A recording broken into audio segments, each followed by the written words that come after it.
Good afternoon, my friends. This is the Grim Flare. Hope you're all doing well today. I can't even keep a straight face as I say that. That's my opening spiel, right? But somebody posted that in a comment on the Green Black Rock Facebook group the other day, and it had me cracking up. That was hilarious. So is it becoming a meme to say good afternoon, my friends? Maybe it is. Maybe that's a good thing. So let's let the meme flourish. It is a good afternoon, and you are my friends, and I hope you're doing well. So anyway, as you can tell, we are playing some more Golgari Midrange for you today in Modern, in replay format. And before we get started, I actually want to address that there were a couple different heavily upvoted comments yesterday saying, I love your content, the replays are fine, but I would prefer live recorded stuff to hear your thoughts in the moment. And this is the eternal debate. I know there are a lot of people who prefer the replays. I also know there are a lot of people who prefer live. You will be getting some more live content in the near future. For one thing, I'm going to be giving people the choice. If I'm doing a donation league for a patron, they can choose whether I do a replay or whether I record it live, then upload it later. So between that and between me, I will just do some more leagues in the near future as well, live recorded as opposed to the replay. So I just want to put that out there, just so you know, guys, this one is a replay, but you will be seeing some live footage in the future.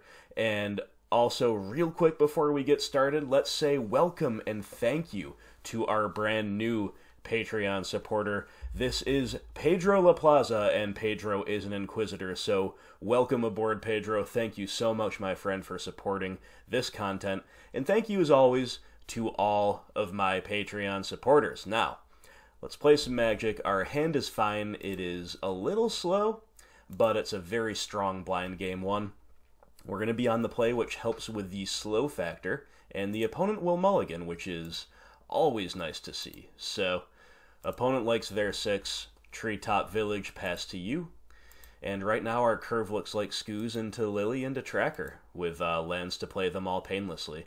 And the painless part of that is looking quite relevant, because the opponent's going to show us a turn 1 Goblin Guide. So, Goblin Guide's going to come across for 2, no beneficial trigger, but it is an Inquisition of Kozilek. Now, like I said, our curve on paper was looking like Treetop into Skoos into Lily into Tracker, but playing Skoos out here is bad for a number of reasons. Number one, it would just open us wide open to a Searing Blaze. We don't want that. Number two, Skoos is actually an excellent card in this burn matchup if, and only if, really, we can resolve it and have the ability to grow it to a 4/4. That's going to mean it's gaining life. They're not able to trade 1-for-1 with it, and it's stabilizing our board. Furthermore, Inquisition of Kozilek is kind of a must-cast card in this situation, so for all of those reasons, Inquisition here, not Skoos, is the play. We see a very strong burn hand. We have that Searing Blaze that we were afraid of playing the Skoos into. We have the second land for it. We also have Lightning Helix, Eidolon of the Great Revel, Lightning Bolt, so a very powerful, very well-balanced hand there. Searing Blaze is the card with the highest ceiling, but kind of the lowest floor in the burn deck, at least in a lot of situations. And specifically when I have a Liliana in hand, I kind of like generally leaving the Blaze and planning to play around it. It's usually the first thing they will pitch to Liliana's +1, if there's no target for it on the board, of course. So, if we're going to leave the Blaze, then what do we want to take? Well, Eidolon is really just generally a hard card for us to beat, unless we know we have like a Kalitas to go over the top of it or something. So, lots of gas in hand, lots of power in the burn player's hand, right? But we're going to take away the Eidolon. I think that is the play. Opponent's going to lay out that Scalding Tarn, hit us with the Goblin Guide. Once more, the Guide is stingy. The Guide is stingy, no free lands for us. But we do have a Tarmogoyf that it revealed, and that's a good one. But here we want to be mana efficient. We're going to play out that Liliana and go ahead and edict away the Guide. So Never feels too bad to do that, although obviously getting burn out of their hand is really nice as well. But we were not able to do that, kind of pressed into edicting the Guide. End step, they're going to hit us with the Lightning Helix, and let's see what else they have. Okay, they've got a Monastery Swift Spear, so Liliana Edicting is very, very good most of the time against Burn, because either they have to point a Burn spell at her to finish her off, and then she was a 2-for-1, or they don't. They just try to play through her or play around her, and then she sticks around, she gets good value over time. The big exception is if they follow up with another haste threat, which they have here, so this is one of the cleanest ways to answer the Liliana, although she still, you know, gains us a little life, I suppose, right? But they've got that Bolt and Searing Blaze in hand. That is it. So here, I think it's Tarmogoyf time. 6-7 Tarmogoyf is looking pretty good to me. We were not able to cleanly play out the Skoos and gain life there without shocking in the Overgrown Tomb, and that's kind of counterproductive. So Tarmogoyf there is the clear play. Tireless Tracker into land, of course, is a good value-oriented play, but it does just walk right into that Searing Blaze we still know about, right? So the 6-7 Goyf is going to surely wall off the attacks there. So we draw Fetch Land, and now we still have the ability to run out the Skoos, but I actually think we have the window here to play out that Tireless Tracker. And if they want to use the Searing Blaze on this, so much the better for us, in my opinion. Totally fine with this. With the Goyf as a gigantic brick wall, we should have more than enough of a buffer to, deploy our Skoos next turn or whenever the case may be, and gain enough life where they're not going to burn us out of the game right now. So for that reason, even though it's nice to be proactive and end the game as quickly as possible with the Goyf, given our sequencing with the tracker there, I think we needed to leave the Goyf back. And sure enough, the Goyf continues to wall off the attacks. So, end step, Crack a Clue. Yeah, Abrupt Decay, that's a fine draw. It gives us perhaps the liberty to attack with Tarmogoyf, because we now have a kill spell for that Swifty. So, with designs on playing the Skoos, we're going to go ahead and swing in with the Goyf, see what happens. Of course, they're not going to take a block, they're going to get hit for 6. Fair enough. So, we'll go ahead and fetch. And now it is Scavenging Ooze time. So, here, I went ahead and ran out the other Goyf, and now, more or less, any situation seems more or less okay with me, because even though that technically did not maximize our Skoos, we used up one green source we could have fed the Skoos with to play the Goyf. These 6-7 Tarmogoyfs are absolutely spectacular in this situation, especially Game 1, where they will not have Path to Exile or other relatively clean answers to it. So, opponent's got no choice but to pass, and they're going to Lava Spike us. So here, I'm just going to say, you know what, I'm going to start gaining life now with the Ooze. I'm a little bit worried about them just having burn, burn, burn, and responding to my Ooze. So, between that and between the fact that these Tarmogoyfs have me so far ahead that I don't really need my Ooze to take over the game, I just need it to gain a little bit of life and draw a burn spell. I'm going to go ahead and respond with an activation here. And then they're going to bolt the Skoos in response, and like I said, that was totally fine with me. So the Ooze basically just gained us 5 life, right? It drew the Lightning Bolt, it gained 2 life in a direct fashion. There are ways we could have maximized the Skoos better, and in many cases you'll have to, but when you have double Tarmogoyf in Game 1 against Burn, you do not have to. So, and then the Swift Spear is going to come across, so clearly they have a way to finish this off, and this is just yet another 2-for-1 for us. This is absolutely spectacular. So they have been priced into pointing 2 Lightning Bolts at our board this turn, and that is just awesome. That is just absolutely awesome, because we have such a good clock on the board.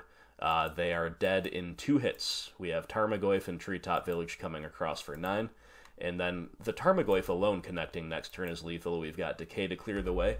And that's just it. So, that was a bit of a weird game in a couple ways.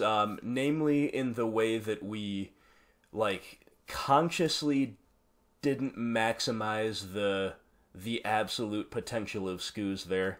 and constantly didn't, hold up the Abrupt Decay to make sure that they couldn't, that we got good use out of that. We simply did not need to. The power of a 6/7 Tarmogoyf against Burn, walling off the attacks and ending the game in a hurry, and the fact that we had 2 of them meant that we just more or less had free reign to do as we pleased. This is what I mean, my friends, about having a lot of stuff that lines up really, really well naturally against Burn. Basically, all of the cards that we saw here, Tarmogoyf, Inquisition of Kozilek, Liliana of the Veil, Scavenging Ooze, they all have really nice features against Burn. And, of course, Abrupt Decay is a fine one, too.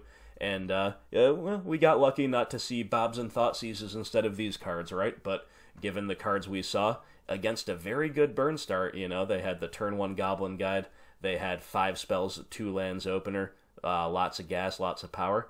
Yeah, we still kind of comfortably won. We could have sequenced a few different ways and still gotten there. So, I love to see the Burn matchup, and this is an example of why. Let's take a quick look at how to side. Alright, some quick and easy sideboarding here for the Boros Burn matchup, my friends. The Dark Confidants, the Thoughtseizes, they've got to go. They say, you lose X life, therefore we are not interested. So, the things that gain us life are the best. We have Kitchen Finks, we have Collective Brutality, both very, very nice.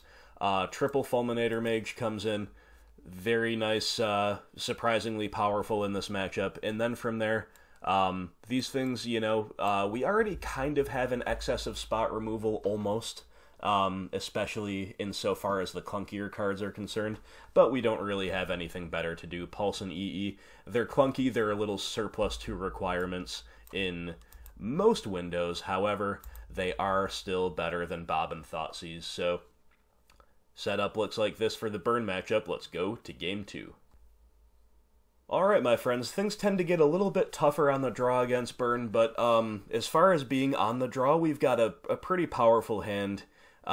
It would be nice if we could diversify our 1-mana interaction, like if we had an Inquisition alongside a Fatal Push instead of 2 pushes.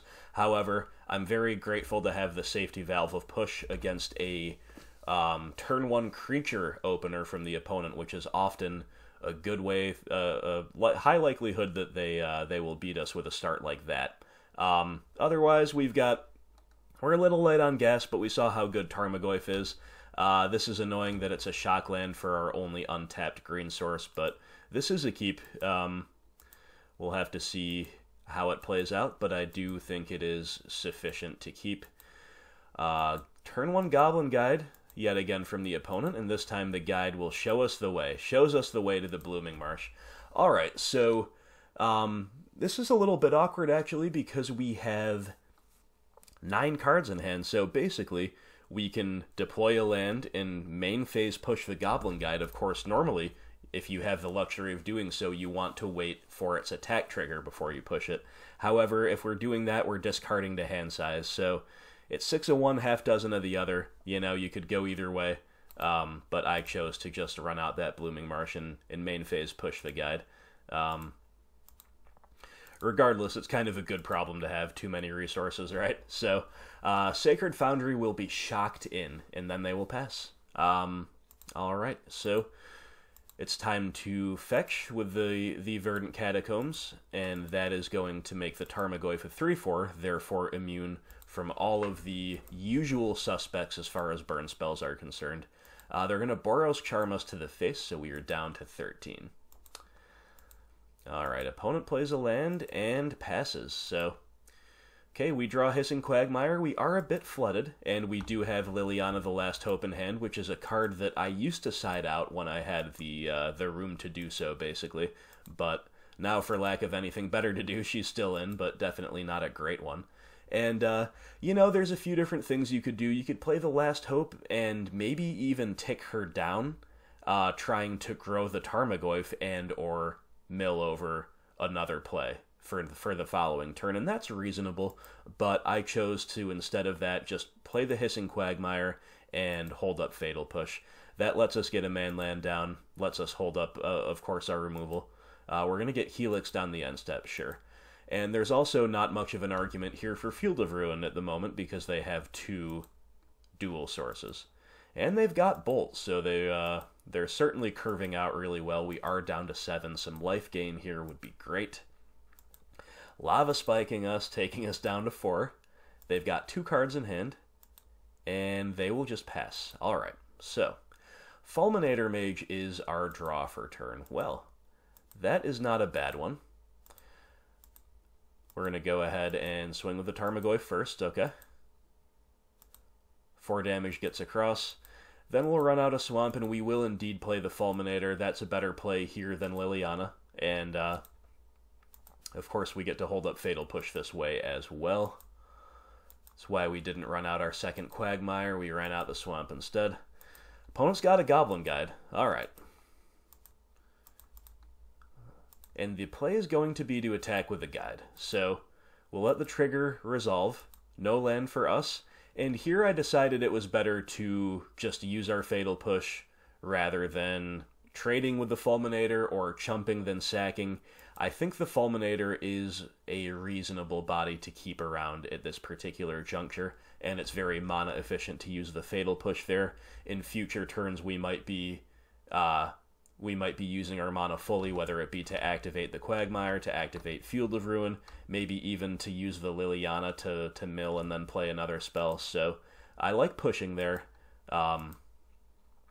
And the opponent's got nothing else, so there's no need to crack our Fulminator aggressively. Again, the fact that they have 2 white sources means we don't need to be too aggressive with lone examples of effects like that. So Inquisition of Kozilek is a pretty good draw. I don't know if it will whiff here or if they can respond to it or what, but it's certainly correct to play it before we do anything else.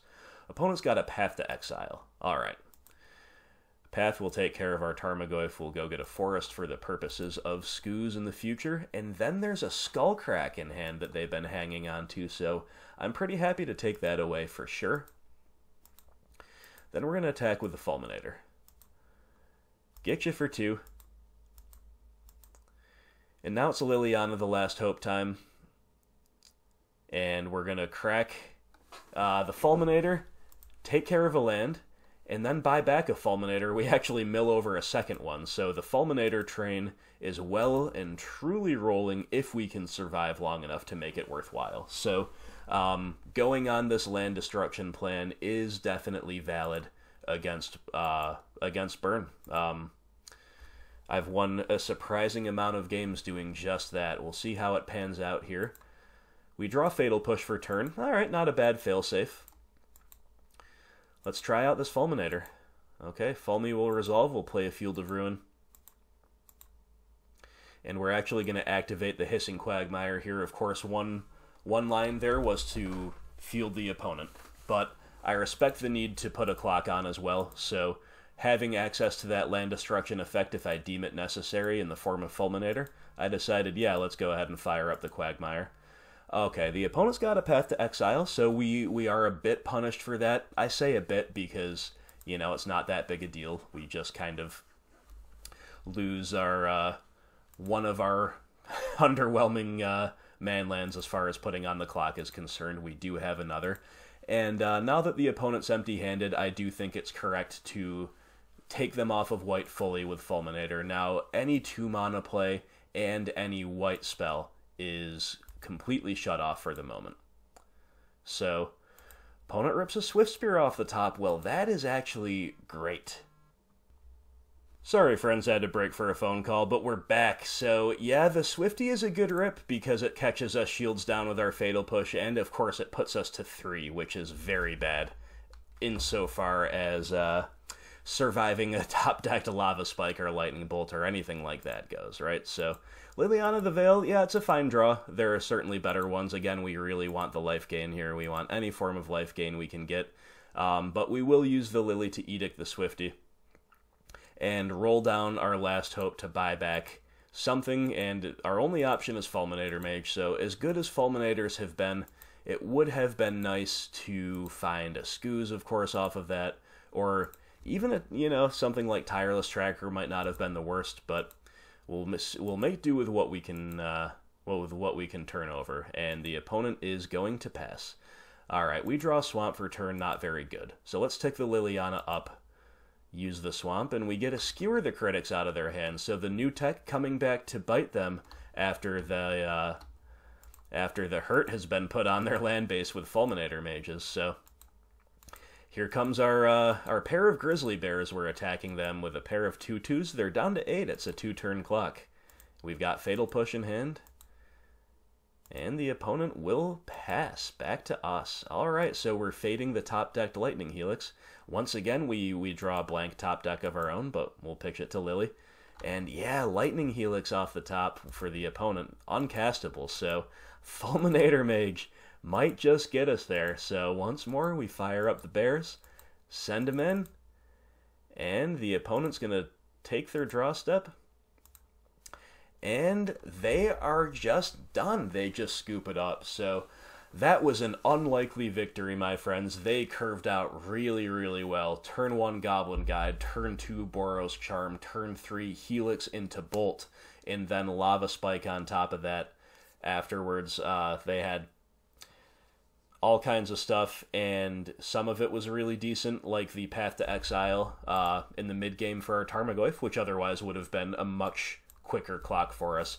And then some of it was a little bit clunky once we started turning on the once we started kind of turning the screw as far as their land base is concerned. They ended up drawing a lot of clunkers. They had a Path to Exile that we actually could have played around if we had main phased hit their dual land with our Fulminator before we fired up the Quagmire, right? But still didn't end up changing anything. You know, we got exactly lethal coming up this turn. They would have been at 2 instead of 4.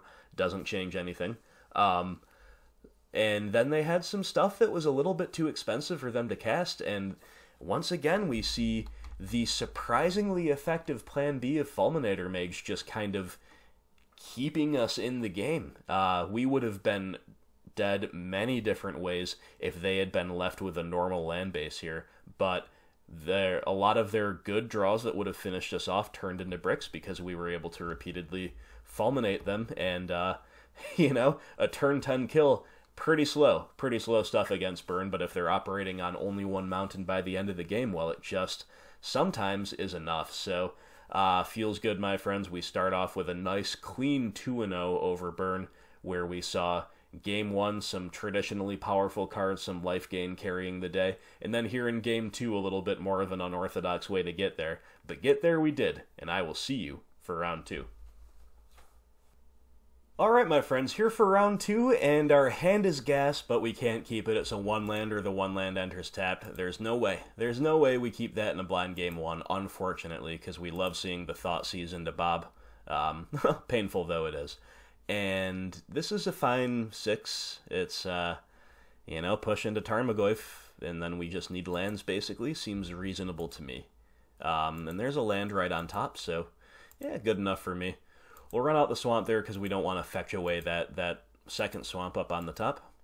And it's going to be Spire Bluff, Canal, and Pass. Well, this is either Phoenix or Storm, and in both cases they might play a way to kill our Tarmogoyf here, but I still think we more or less have to run it out. Looks like a game where we're going on the Liliana of the Veil plan for sure. So we don't want to have to discard this to her +1 or anything like that. So even though this could potentially just get bolted, we still run it out. And they don't have Bolt, they have Thought Scour. And they're going to shotgun a Steam Vents on their turn. We're going to play Pyromancer Ascension. Okay, so Thought Scour reveals that this is indeed Phoenix, and the Ascension. The Ascension is the card that we loathe and fear. Even though we have more main deck answers to it than most decks, right? We still don't like to see it. So here we basically can just Thoughtseize for turn, or we can play Liliana of the Veil. I think with Kalitas coming down the pipeline with the potential for a double spell turn next turn if they expose a creature, I think we're supposed to play Liliana here. But, of course, Thoughtseize does ensure us a little bit more against certain things. However, I think Liliana's the right play. And here we're going to pitch Kalitas, even though it's a fine one. If we hit a land for the top of our curve here, it's okay. I'd rather hang on to Push and Thoughtseize in this particular situation. Opponent's going to pitch a Surgical. Sure. Okay. Monomorphose, usually never... Nothing good for us has ever begun with a turn where Monomorphose leads them off, right? Thought Scour is the follow-up. They get a counter on Ascension. And they have another Monomorphose, so they've got a very good hand for in context of what they've done here with the Ascension on turn 2. And then they've got Monomorphose number 3, which is just absolutely insane. Here they go. Here we go again. For those who have seen my last league, something similar happened to us. Here we didn't have the out to Ascension, though, that we chose to play Liliana over. And here they just go. They've seen all 4 Monomorphoses. They Flame Slash our Tarmogoyf. They get a Phoenix back. It is all very bad. But they do pass it back to us. And on the draw step, they're going to Surgical us. And of course, they get to copy that as well with Pyromancer Ascension. So the first target's going to be Tarmogoyf.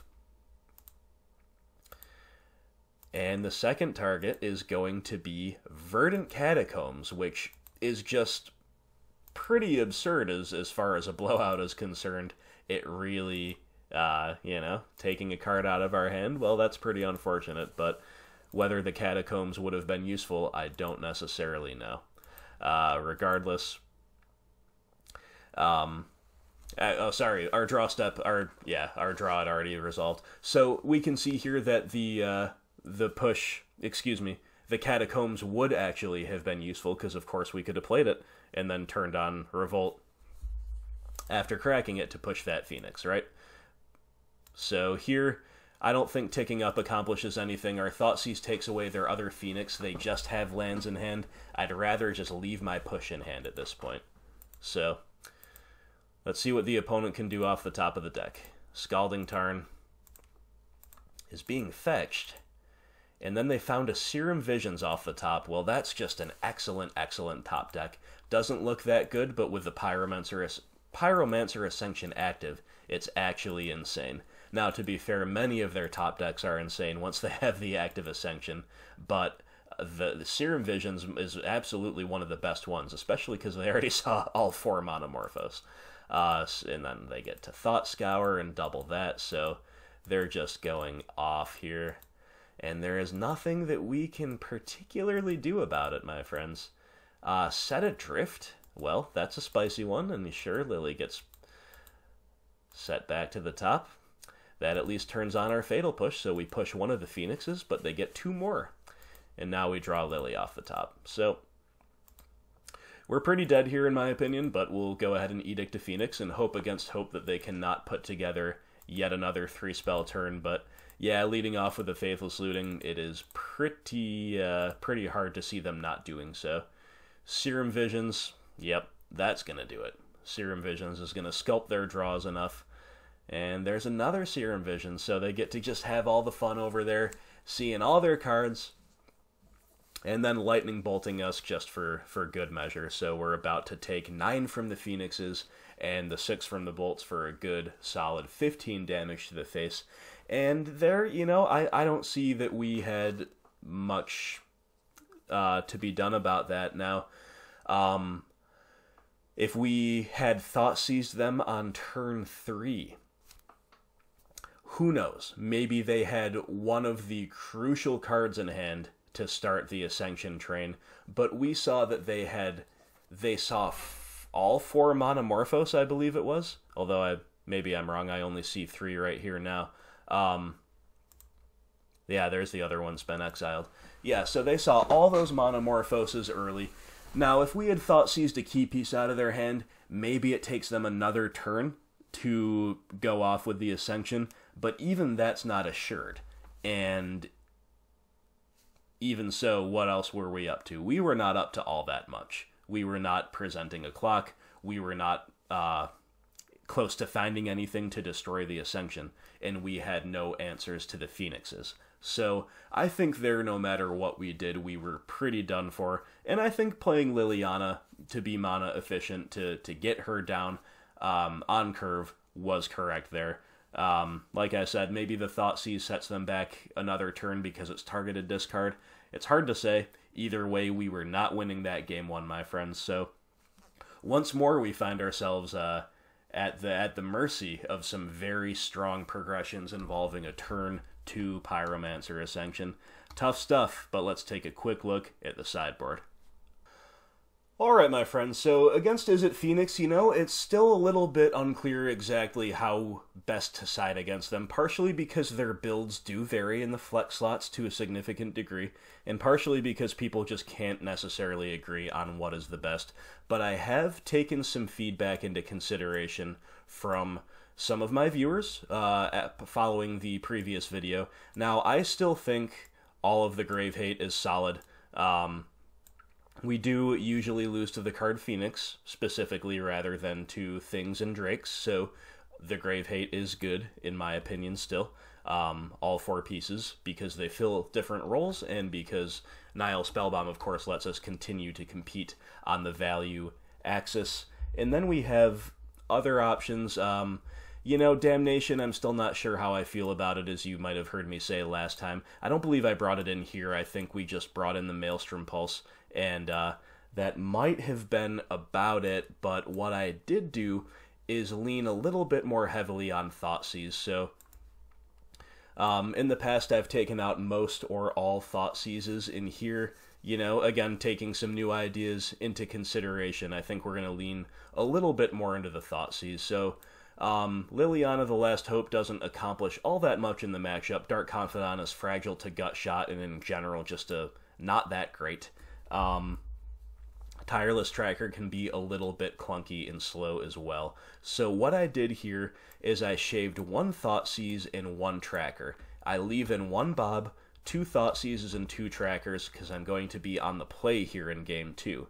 Then, for Game 3, if I can take it there, we'll cut this final Bob, and maybe even bring back the 3rd Thoughtseize and try to see how a high density of hand disruption is going to serve us in a matchup like this. But in any case, still an open question, and for the game that you are about to see, we were set up just like this.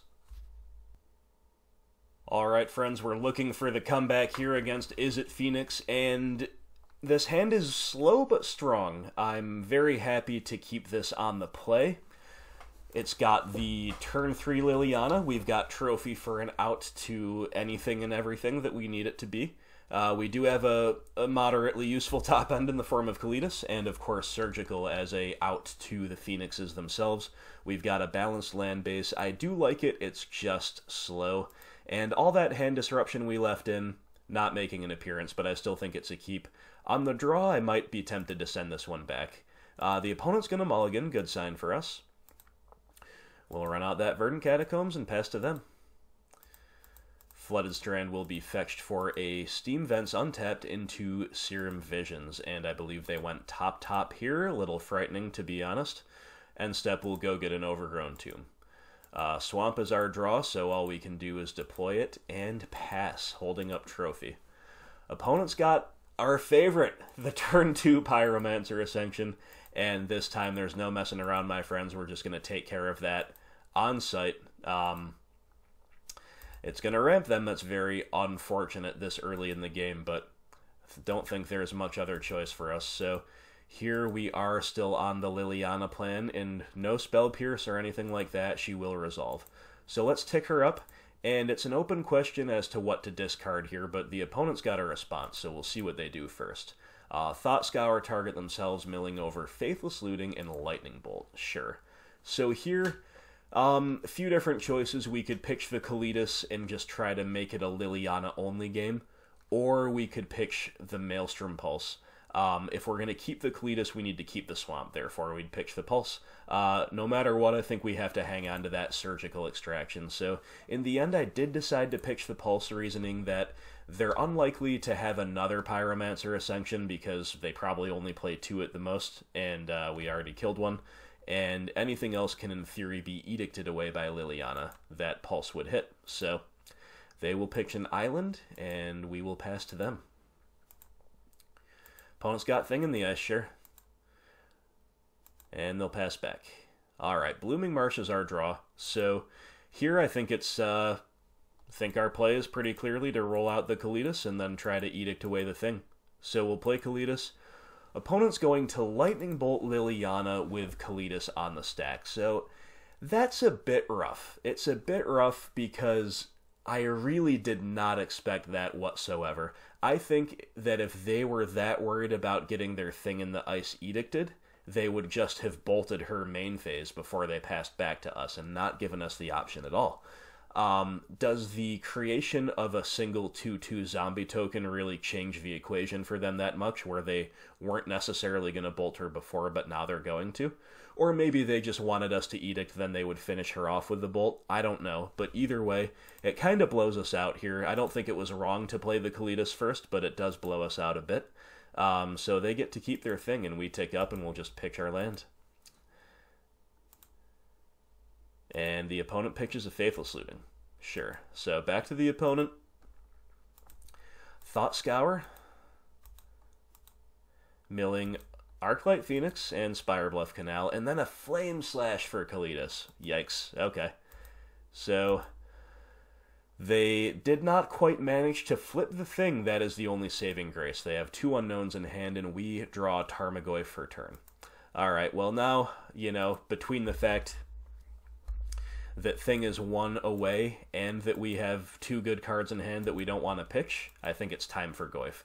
Now granted, we could have gone Goyf, Surgical the Phoenixes, take Liliana up, but I don't think leaving a thing in the ice on 1 counter without any removal for it is wise, so we cash in our Liliana. Opponent's got a Snapcaster Mage, and they're just going to snap Serum Visions. Yeah, not worth competing over that with Surgical Extraction as far as I can see. So we just let that happen. And the opponent plays a Mountain and passes back to us. Okay, Tireless Tracker, yeah, that's a bit of a medium draw, but at least it's something to do. So we crash in for 6 with the Goyf, we put them down to 11. We play the Tracker and we pass, holding up, as always, as we have from turn 1, good old Surgical Extraction. Opponent's got a Beacon Bolt. This is usually if you see it, it's because it's a 1-of sideboard card in these decks. Very, very good against our big green fatties, and in fact it's big enough to kill Tarmogoyf, but they choose to kill the Tracker instead, which is interesting. The big problem with this card for us is it's got Jumpstart, so they can do it again by discarding a card if they have the window to do so. But either way, Bolt takes care of Tracker, and it's back to us. So this is working out okay for us because we drew another Tarmogoyf. The Tracker would just be, trading with Snapcaster Mage here. So that worked out okay, and we could have done a couple things here. We could have fielded them to fix our mana and then played the Tarmogoyf, and that would have been very mana efficient. But that gives them access to a second mana this turn. I don't necessarily know what they could do with that, but I don't see any particular reason to. And number 2, it means if we've got to fire off the Surgical, we'd be paying life for it. So even though it's a little awkward to not have used this field, not necessarily being the most mana efficient here, I still think sequencing this way is a little bit better than the alternative. The opponent has ripped a Crackling Drake, 9/4 cantripping flyer. You got it. Then it's back to us. Oh, Kill Spell there would have been lethal, but we don't have one. We just rip a land. Very poor, but at least we can attack with the Goyfs, force a trade here, and put them down to 5, which I do like doing. And we'll just sandbag that Blooming Marsh for all the usual reasons. Opponent's leading off with a Monomorphos. Trying to put a little something together, trying to dig. Serum Visions continues the dig. And opponent has got the Beacon Bolt here. Okay, so it's time to address this. I could have mentioned this a turn or 2 ago, actually. Beacon Bolt is something that I considered extracting. Basically, I was thinking about it from any point after they cast it the first time. I don't think it's correct, because even though we know it's there in the graveyard, we know it's just waiting to kill our other Tarmogoyf here, they could easily just put together a turn, like they're doing right now, where they buy back at least one Phoenix. Now, granted, they only have one Phoenix in the yard at the moment, but we don't know that. We don't know that that's all they're going to end up with. They could have had Faithless Looting instead of Serum Visions here, for example, and they could have 3 Phoenixes in the yard at this moment. So between the prospect of Phoenixes, chumping the Goyf while putting a clock on, 2 attack, 1 chumps, they get one, they keep getting it back, things like that. I chose to hang on to the extraction. Just extracting this 1 Beacon Bolt did not feel correct. However, it is a line worth mentioning. But now that they've got the Phoenixes coming back, now is the time to extract. And we see their hand of Crackling Drake, Faithless Looting, Pyromancer Ascension. So, very powerful hand indeed. And we get to also take a look at how they sideboarded against us. We see another Flame Slash. They've already cast 1, so they've got 2 slashes. Just the 1 Lightning Axe. And it looks like 2 total Snapcaster Mage. Otherwise, it's all pretty standard stuff, right? So, no Planeswalkers, nothing completely off the wall. But they've got a lot of power in hand, and we have a Blooming Marsh. So we're going to field them on the end step, go get a Forest, fix our mana a bit in case we draw Skoos, and we draw Maelstrom Pulse. Alright, well, it's an answer card, but let's see what they've got. They've got the Drake. They're going to lead on the Drake rather than deploy the Ascension. I think we would be pretty priced into killing either one of them, to be honest. A kill spell here would have been great. Not to be. Instead, we've got the Pulse. However, Treetop Village, not a terrible draw. Definitely can see it getting us there. Let's see what the opponent's got. Here's that Ascension.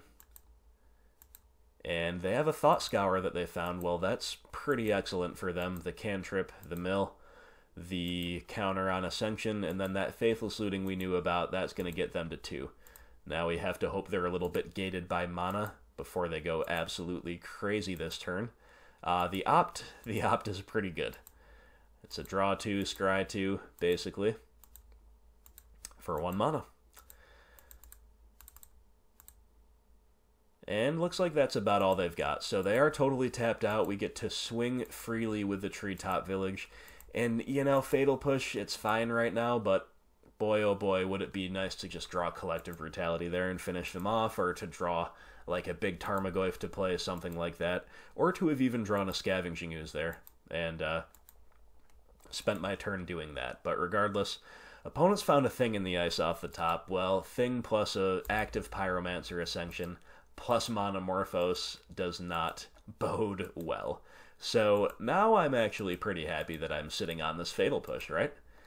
Let's see what they can put together. So the Monomorphos, the Serum Visions, they're down to 15 cards in their library.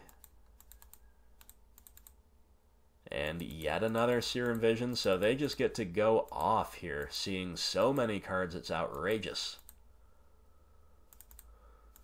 And another Monomorphos. This is becoming very familiar, my friends. A little reminiscent of Game 1 here, although things are happening in a bit of a different order. The Thing flips and no creatures are on board to care. It's still summoning sick and it's flipping. You don't see that every day. And then they've got another Thing in the ice, and then they've got still more spells. More instants. Sure, you get the Opt, draw 2. And then they're going to play a land. So I decided to, of course, let them pass through that phase, let their mana pool empty before I think about pushing, and then might as well at that point just wait till the end step because they've got nothing else going on. And then we'll Fatal Push the flip thing. And that resolves. Cool. Alright.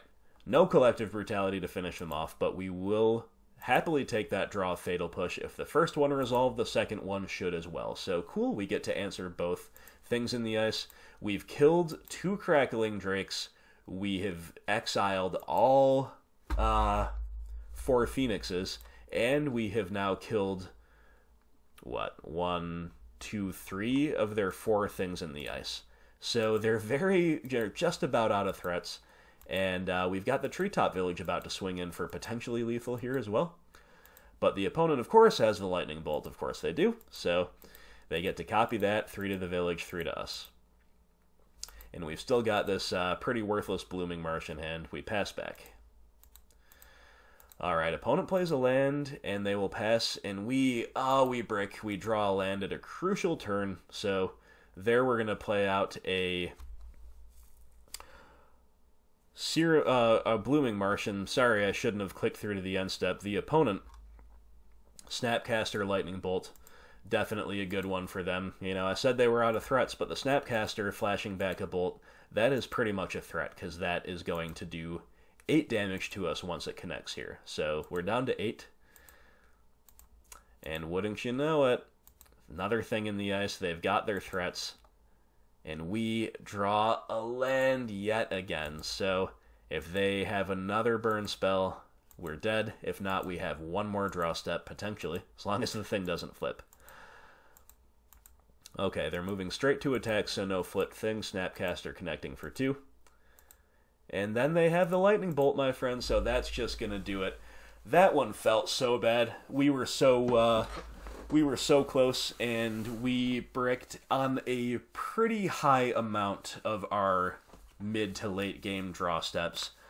We almost got there anyway, and to be fair, some of the answer cards we found were pretty good. Pulse and Push were pretty good, but we spent many a turn without finding a threat. I think, you know, probably 6 or 7 at least draw steps where our only threat was Treetop Village, in positions where they were pretty much shields down, where a threat could have really turned the tide and closed out this game. You know, we had Collective Brutality for Reach. We had so many decent draws. Just too many of them were lands. It just happens. And, you know, the opponent very light on threats, but that Pyromancer Ascension doubling all of their lightning bolts, well, that proved to be kind of a closer in its own right. Did a pretty good imitation of some Phoenixes over there. So, once again, my friends, Phoenix spoiling our fun, even though it's a good matchup for us. I don't think we did too much wrong here. Of course, I'm willing to be corrected by you, the viewer, so let me know what you think. But yeah, I think we more or less did what we could with the tools we were given, and the consistency of Phoenix. They're down to 5 cards in the deck. You know, they were backs against the wall, close to milling out, you know, at 2 life, all this other stuff, and they just got over the line anyway. So please, Wizards, save us from this menace and ban this deck. I'm only kidding. I'm not one for ban mania. We're not calling for the ban here. Don't get the pitchforks out yet. But you know, at the same time, if the meta share continues to be this dominant, we probably will realistically see a ban.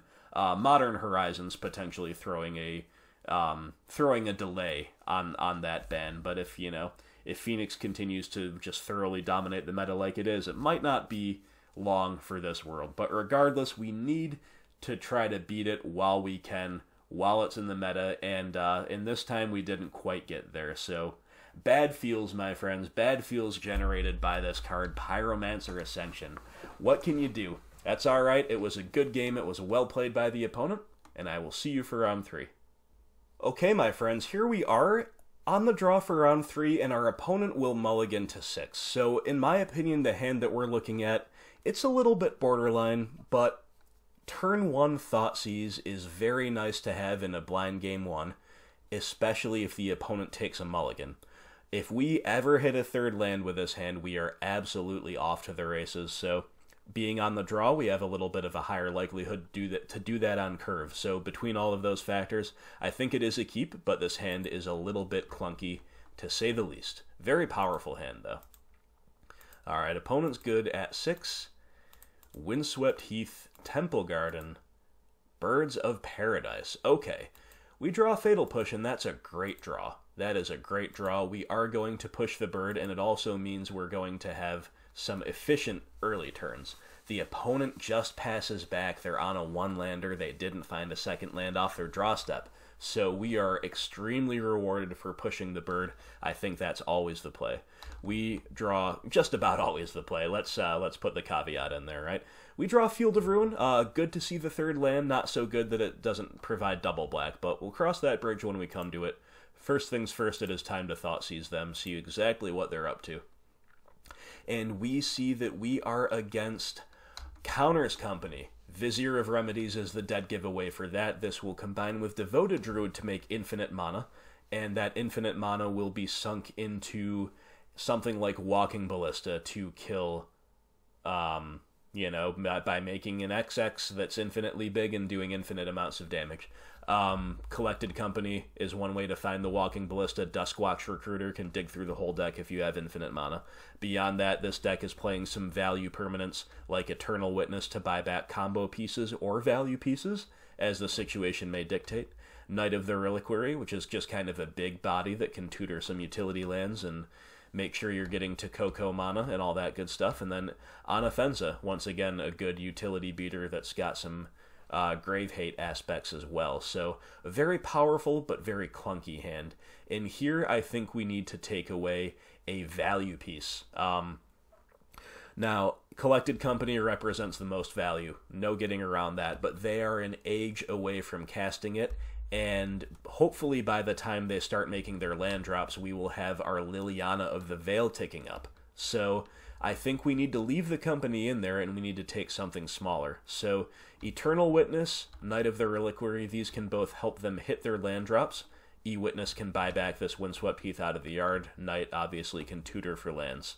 So I think we take the Witness, though. That is just the most clear 2-for-1, the most immediate and guaranteed value they can hit, and the thing that gets them closest to that Coco. They don't make another land drop. They don't find a mana dork, so that is awesome for us. We have still, unfortunately, no double black, so here we can either play the Skoos and start getting proactive, or we can hold up Field of Ruin. And I actually chose to hold up Field of Ruin because I think these Lilianas are key to winning the game. I've been mentioning Lily of the Veil ticking up to run them out of resources, but Lily the Last Hope is murderous against their deck, right? So I think we just need double black. And the opponent does find their second land, so that is good for them. But we'll pass. They will pass, rather, not running out that Vizier into an empty board. And we're going to field them on the end step. They probably do play a basic planes, and sure enough, we see it there, so we're not really mana-screwing them, but we are fixing our own mana, and that's what counts. Another Skoos was not the best draw, but it is Liliana time, and we'll tick up, and we'll get rid of Assassin's Trophy here, even though these Skoos are redundant, and in many other circumstances, we'd want to hang on to the spot removal. They're just gated by mana. We just don't want the spell that ramps them, so we'll pitch Trophy. They will pitch Knight of Autumn, which we did not know about, so we still know about their whole hand. And we'll pass to the opponent. They're going to find a Bojuka Bog. That's pretty good for them, just empties out our graveyard for whatever that matters. And of course, we promptly draw the Tarmogoyf, so it does matter. And more importantly for them, it's just a land. But it entered tapped, so that's a bit awkward, to be fair. And we'll tick up. Now we'll pitch one of our relatively redundant Skooses. And here we could, play a creature to start being proactive. But again, Liliana the Last Hope, just so good here. So good. We're going to tick her up, keep her loyalty nice and high. They're going to find it really hard to fight through these Lilianas. And she is going to represent a win condition in her own right eventually. Opponent's going to play, and they pitched Anafenza to our Liliana. Opponent's going to play Incubation, which is their draw for turn. Very interesting. I'm so happy to see this. It's just yet another turn where they're not really accomplishing all that much in terms of developing the board. They do find a Walking Ballista off it, not a card that concerns me at the moment. We draw a land that's pretty good. Potentially lets us have a double land spell turn, or just, continue developing our board in some way, shape, or form. Liliana ticks up. We will get rid of our other Skoos. Skoos is actually pretty good in the matchup. That we can compete over things like Eternal Witness triggers. We can just generally get big and, gain life. It's a value play. But in this case, it is a purely Liliana game. So we're leaning so heavily on the Lilianas. We're going to play out that Tarmogoyf, and we are going to pass. Opponent pitched their Knight of the Reliquary, and they're just going to scoop. This game was, for all intents and purposes, over a little while ago. I think Collected Company was the main way they could have come back into it if they just ripped all of their land drops on curve and had a good Collected Company before we were able to really establish high loyalty on our Planeswalkers, run them out of resources, all that stuff.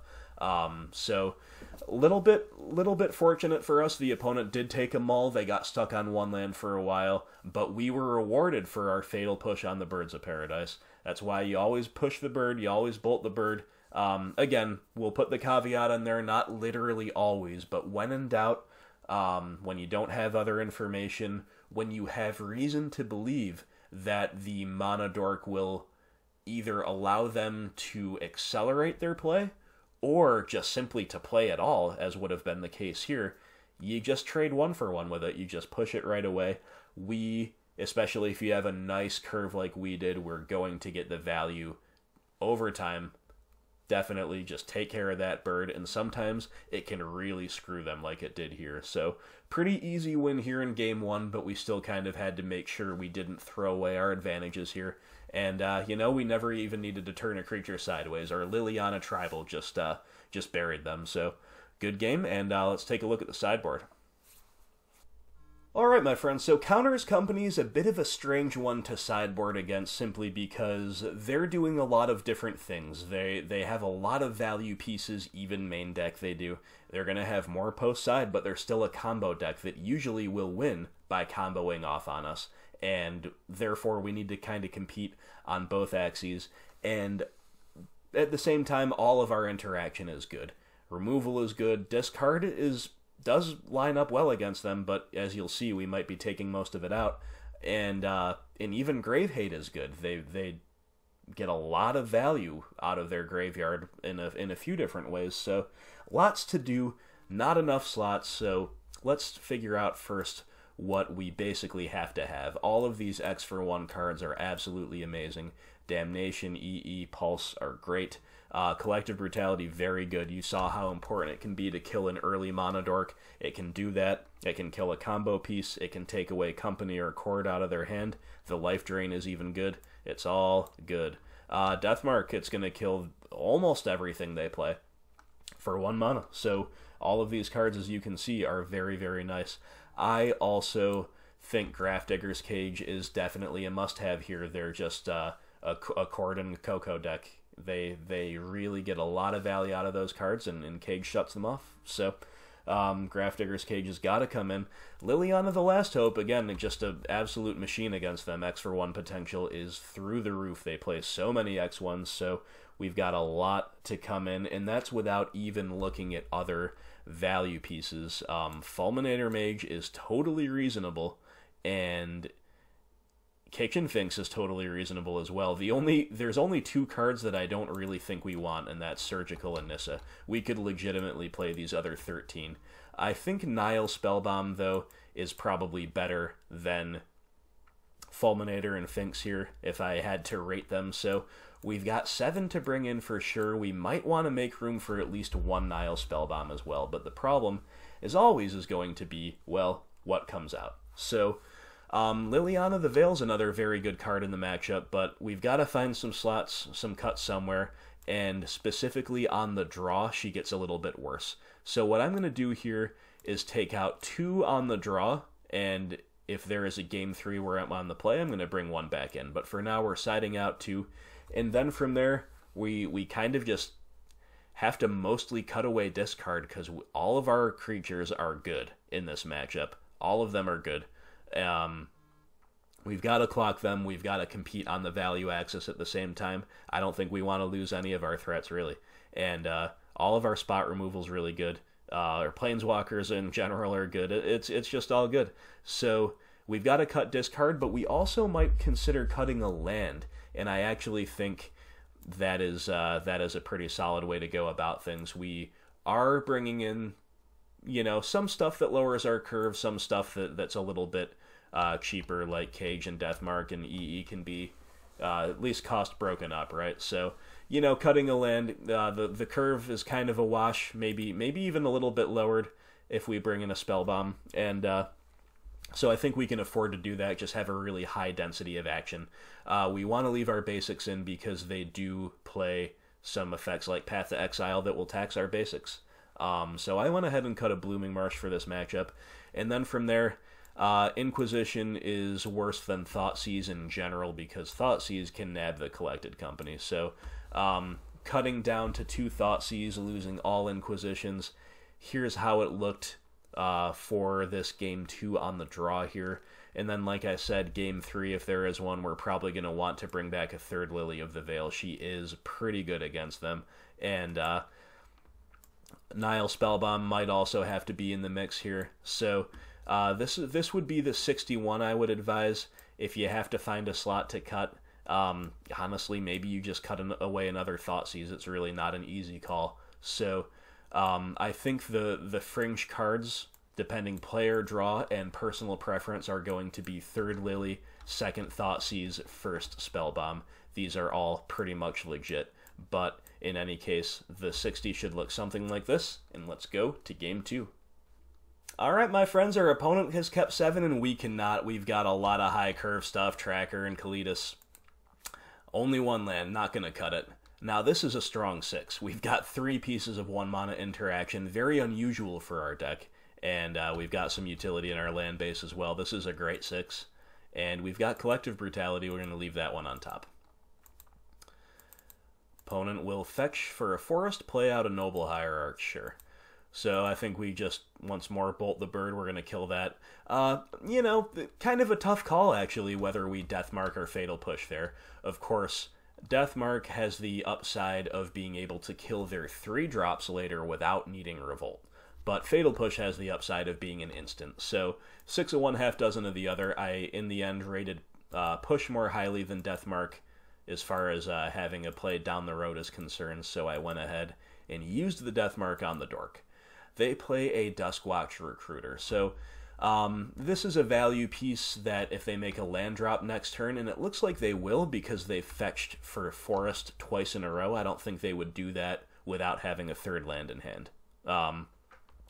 So I think that means we have to kill this Duskwatch Recruiter on site. Otherwise, it untaps. They probably just pass.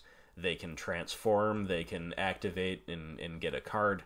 They're going to start pulling ahead in a couple different ways if we don't kill it. So I'm pretty happy to just use that Brutality now. Of course, it would be nice in some windows to also escalate to take a look at their hand, try to take away a Cord or a Coco. But we have nothing but gas in hand. So, at the risk of 2-for-1ing ourselves by whiffing, I decided to just simply trade 1-for-1. Okay, opponent's going to shotgun the Temple Garden, and they're going to play a Knight. You got it. Okay, we draw Dark Confidant. So, that is, you know, as bad as it seems to let them untap with the Knight, I think we kind of have to play the Bob here and deploy our Treetop Village. Then next turn, we're going to untap with all of our interaction up, or at least some combination of it. Opponent's going to play a Field of Ruin, then they're just going to pass. No removal for our Bob is nice. Bob will flip a Tarmogoyf. Liliana of the Veil is our draw. This is actually, those are 2 fine cards, but this is actually horrible. No 4th land is pretty rough, because if you notice, once again, we do not have double black. So we cannot play Liliana if we wanted to. We basically can't have a double spell turn no matter what we do. So here, I think what we're doing is fielding the opponent, trying to force a little action, see what they do. We might be Thoughtseizing them off of this, and we might also be pushing the Knight. So the opponent floated mana. They floated mana again, and now they are sacking with the Knight. So we're gonna kind of let them take their actions here, because there was no way we could get a Coco out of their hand successfully before we did any of this, right? So we might as well just let them make the first move, see what happens. They've got all this floated mana,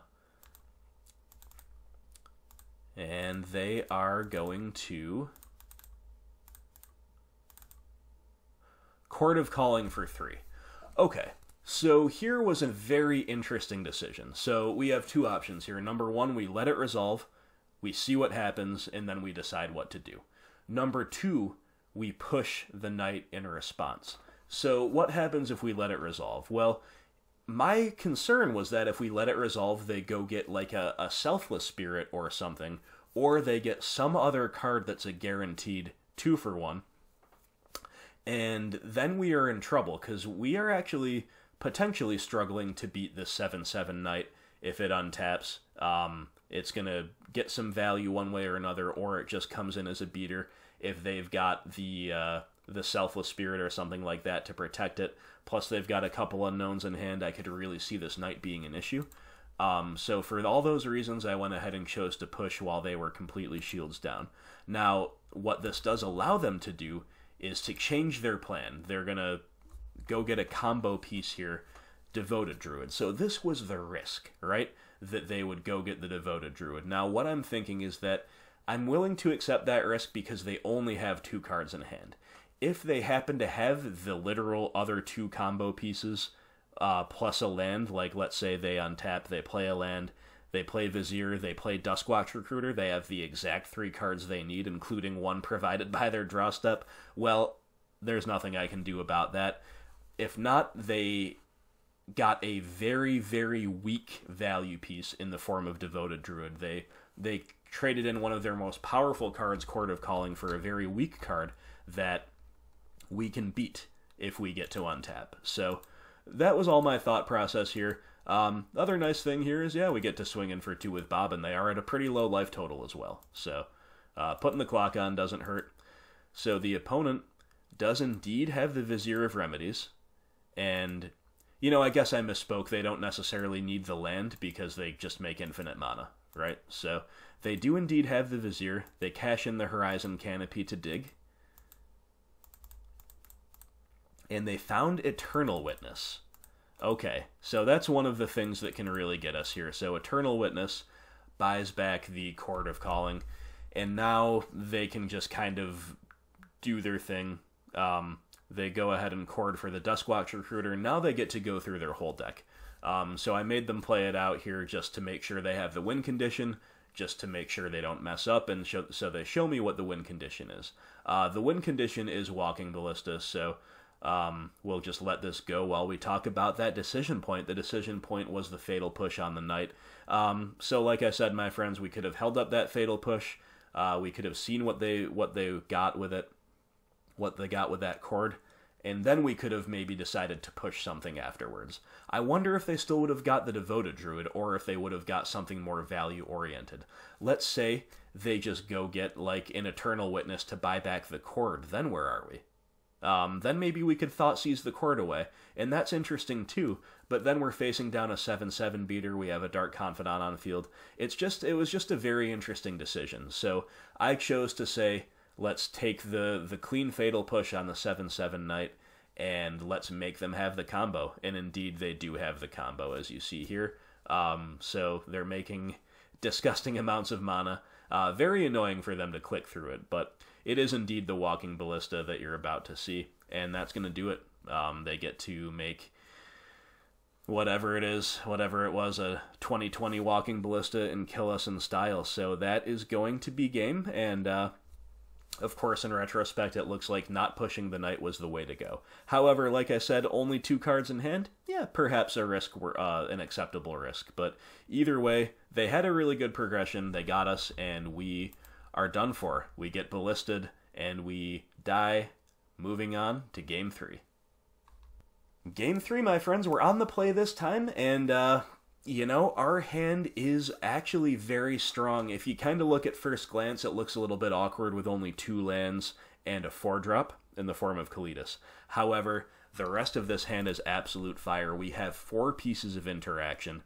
We can disrupt the hand if we need to with Collective Brutality, but really we're just roasting the board. Abrupt Decay is really nice early as opposed to Trophy. We've got the EE for it, big X for 1 potential. So even though we kind of need to hit land drops, this is definitely a strong keep. Opponent's shocking with the Temple Garden. Birds of Paradise is the play, and you know the drill now. Push the bird. Alright, we draw Trophy. Yeah, that's fine. I don't think we do anything here. I think we just pass. Again, we don't really want to risk whiffing with the Collective Brutality. The opponent's got nothing, so we will not fetch. We'll just take our turn. That increased our chances of hitting a land drop as well. Unfortunately, we did not. How nice would it be to just slam this Liliana here? But we don't have the 3rd land. We just have to pass.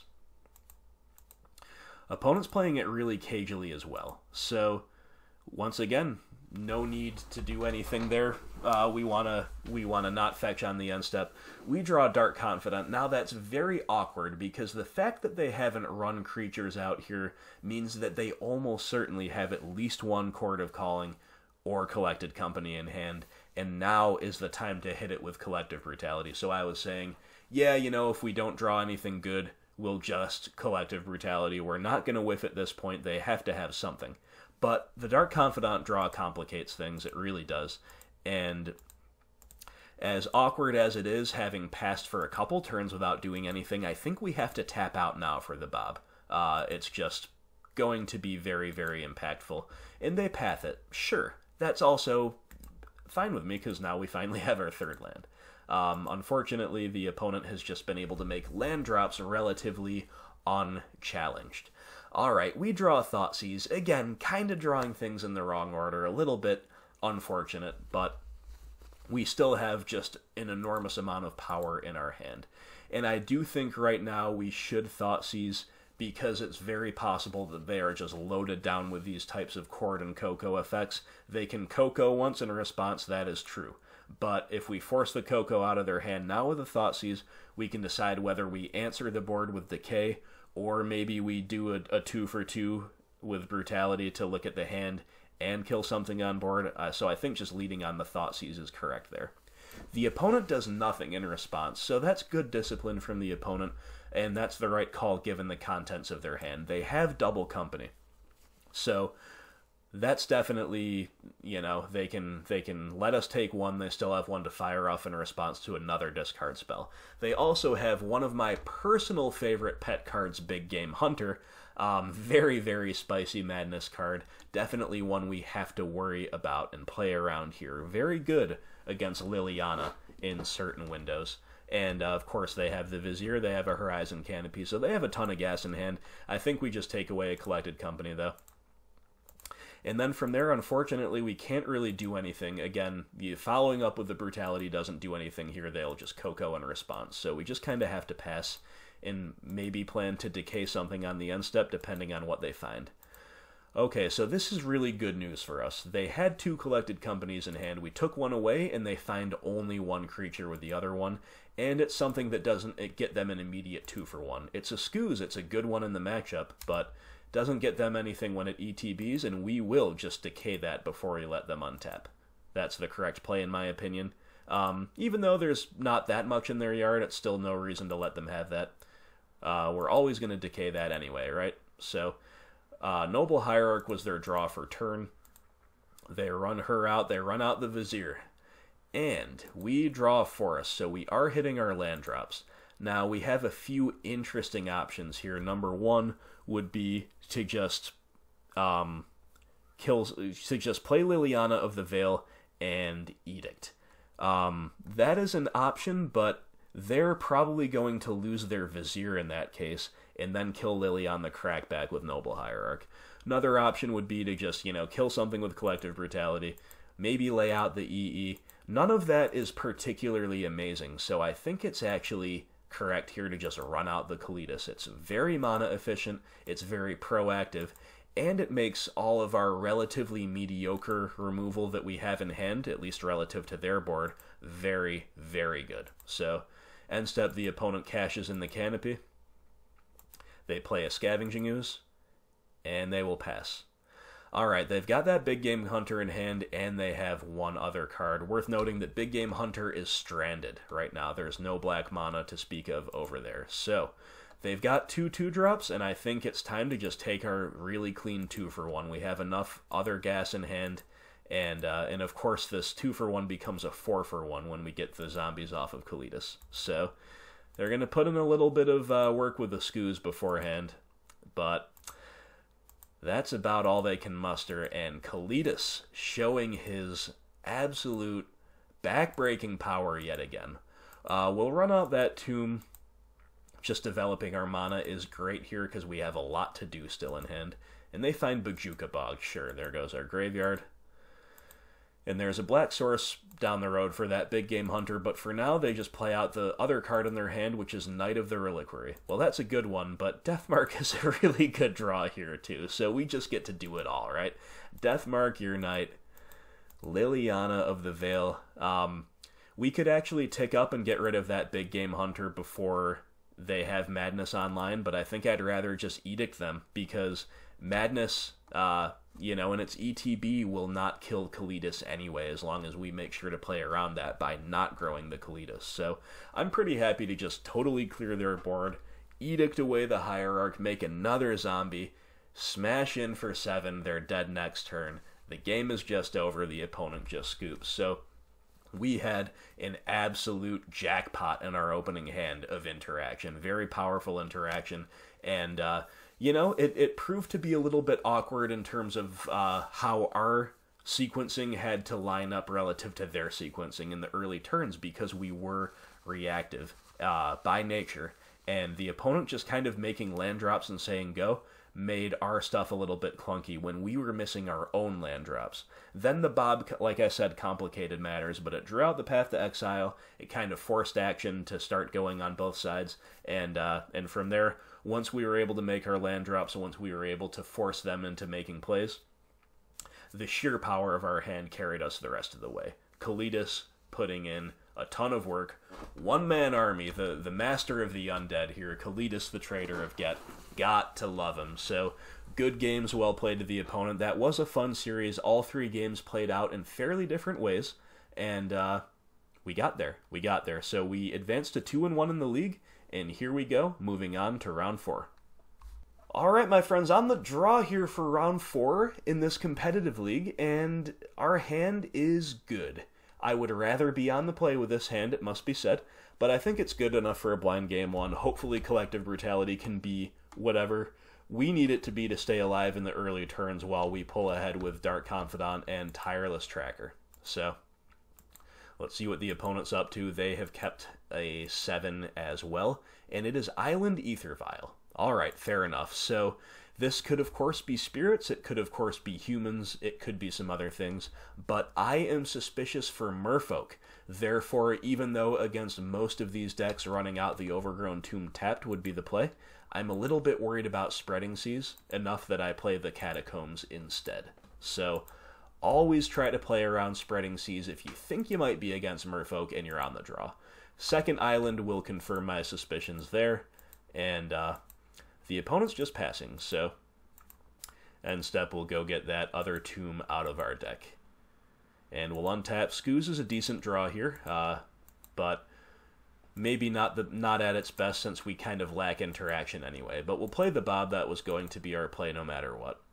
Opponent's got the Merfolk Trickster to tap down Bob. That is usually fine with me. Trickster is kind of a kill spell for Tarmogoyf, so seeing it just kind of as a tempo play is usually pretty appealing, but the opponent has a nice efficient turn. They dump out a Benthic Biomancer as well.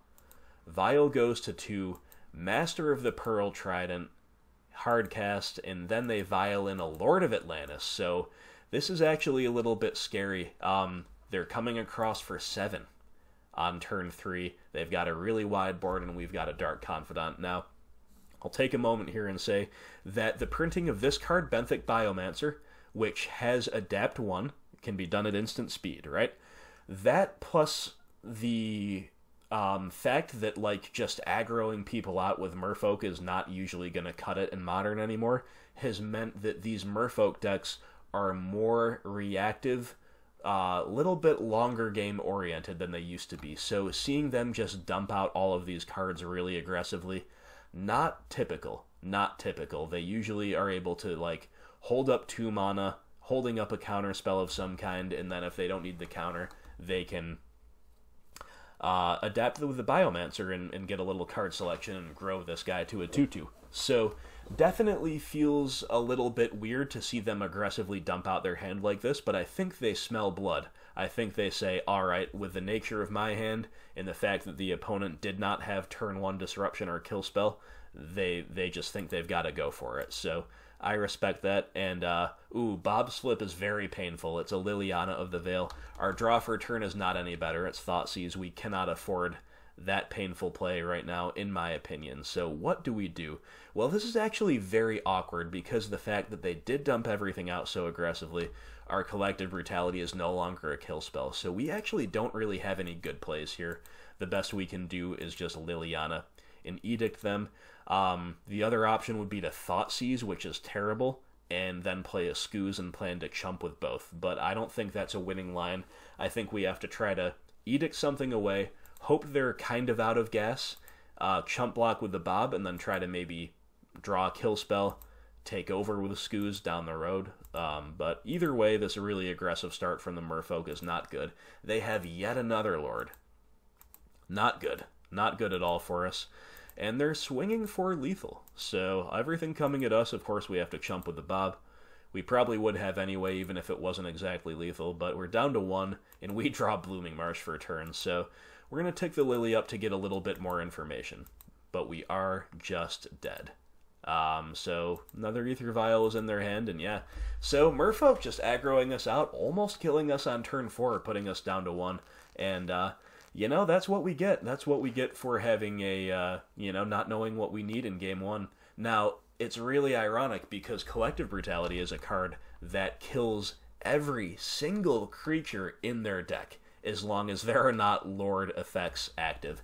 And once again, usually these days you won't see Merfolk really aggressively curving out, exposing their Lords that early. It's just not something that's done as commonly as it used to be. But they did it here, they were correct to do so, and it made our limited interaction completely ineffective. So we just got run over game 1 by the Merfolk, but at least we know what we're up against, and let's take a look at how to sideboard. Okay, so against Mono Blue Merfolk, we have some really good cards to bring in, and we don't have that much that's a little bit meh. Most of the cards are either clear-cut great or not worth bringing in at all. Damnation, Engineered Explosives, Maelstrom Pulse, Liliana the Last Hope, all of these cards line up very well against Merfolk. They play a lot of X for 1s. They play a lot of 4-ofs, so Lily is good against the X1s, Pulse is good against the multiples. Engineered Explosives, of course, they play a ton of 2-drops and even a good amount of 1-drops these days, especially if they leave an Ether Vial. So, Damnation, of course, sweeping the whole board. So all of these have immense X for 1 potential in the matchup. Beyond that, Collective Brutality, just a good, mostly reliable kill spell, although, like I said there in game 1, doesn't really cut it if they've got a bunch of Lords on the field. Otherwise, I don't think we want anything else. There is an argument for Kitchen Finks depending on the exact configuration of your 75, but double green can be a little bit awkward if they're spreading seas. If they've cast even 1 spreading seas, they can keep you off double green sometimes. And, of course, it cannot block reliably if they've got Island Walk. In other words, if they're really aggressively aggroing you out in a situation where Finks would be good, you might not be able to leverage the Finks anyway. So, Finks is viable, but I don't bring it in with my specific 75. Just those 5 cards come in. Now what comes out? So we're going to be on the play here. I actually like to shave 1 Tarmogoyf in this matchup because, like I said, Merfolk Trickster is a kill spell on this card. I think most of our other threats are a little bit better than Tarmogoyf, therefore, especially on the play, you know, Confidants are better on the play than the draw, so I think 1 Goyf comes out on the play, and on the play I also don't like as much discard, so I'm going to go ahead and cut all 3 Thought Seizes. Thought Seize can take away Master of Waves, but I still think it's worse than Inquisition because our life total does matter a lot, and we don't care that much about Master of Waves. Jund might, because it's got protection from red. Other decks might. I don't think we do. So we could go ahead and just cut an Inquisition, go all the way down to 3, but lately I've been leaving in just a tad more discard effects than I used to. So I think on the play here, I actually am going to cut a Tireless Tracker and call that good. But the configuration would change a bit on the draw. On the draw, Liliana of the Veil and Dark Confidant both get a little bit worse, so if I can take it to game 3, I'll be on the draw. We're going to cut a Lily, cut a Bob, bring back a Tracker, bring back a Thought Seize. And I think that's some pretty solid sideboarding against Merfolk. But for the match you're about to see, the deck looked just like this. And of course, as always, my friends, let me know what you think. Okay, game 2 here against Merfolk. This hand is great. This hand is absolutely great. Turn 1 Inquisition is sweet. Damnation is our big catch-up card. And Skoo's a little bit awkward, you know, potentially as the only early play if we were planning to follow up with Damnation. But we can leverage it one way or another, right? And turn 1 Inquisition is definitely the big selling point of this hand. So let's start off with it. And my jaw kind of hit the floor at this moment, my friends. Silvergill Adept is the best card in the Merfolk deck, period. It's a 2-mana cantrip just when it enters the battlefield that also is a very useful body in the tribe. This is one reason I'm very terrified of Baleful Strix entering the format, because it's like a Silvergill Adept on steroids that goes in more decks than just one lone tribal deck, right? That's a rant to come. Keep your eyes on the channel for my Modern Horizons video coming up. But anyway, Silvergill Adept is the best card in the Merfolk deck, and it's especially good against us. And we see 3 of them. So the hand is totally Thoughtseize proof. There's no one non-redundant piece. There's actually almost an argument for taking away Benthic Biomancer just to stop them from curving out. But I kind of want to let them curve out into this Damnation. Harbinger of the Tides, again, with Damnation coming, I don't necessarily care that much about it, so even though it's the least redundant element of their hand, I do just take away an Adept. I take away one of the 3 2-for-1s that they have in their opening hand. That's the best I can do. So they go Island into Bioman. You got it. All right, I think we do play out the Skoos here. It's going to give us a board presence early. It's a little bit too transparent if we just do nothing and try to lean on a Damnation. Remember that they can, again, play reactively with the Bioman. They have counter magic, so I think we do have to play out the Skoos there. And we don't want to take that trade here. They're offering the trade. They're going to adapt if we block, so we just let that happen. And then they'll play the Adept, sure. So they have been revealing Adepts to the Adept. So there's only 1 Adept still in hand, plus 3 unknowns at this point. Okay, Liliana the Veil, that's a pretty good draw, but what do we do if we play her in Edict? Then, once again, our Skoos is just a 2-2, and we cannot successfully protect her. If we play her in Plus, that's a little bit better, maybe, because we have a land to freely pitch, but again, I don't really want to tap out. I want to be able to invest mana into the Skoos, so instead, I'll just take the opportunity to resolve that Treetop Village and see what the opponent does here. And this actually works out great for me because they're walled off. I'm very happy to play Draw-Go against the Merfolk deck in this situation. We'll grow the Skoos to a nice healthy 3-3, very good against what they're up to. So we'll run out of land there, and once again, we're in a similar situation. There's no need to do anything. We have Treetop Village as another blocker in case they do something to the Skoos here. And they are indeed going to do something. It's the Merfolk Trickster, sure. Tapping down the Skoos. And they play another land, so they're curving out with their land drops. And it's Harbinger of the Tides to bounce the Skoos. So this is a nice little combination.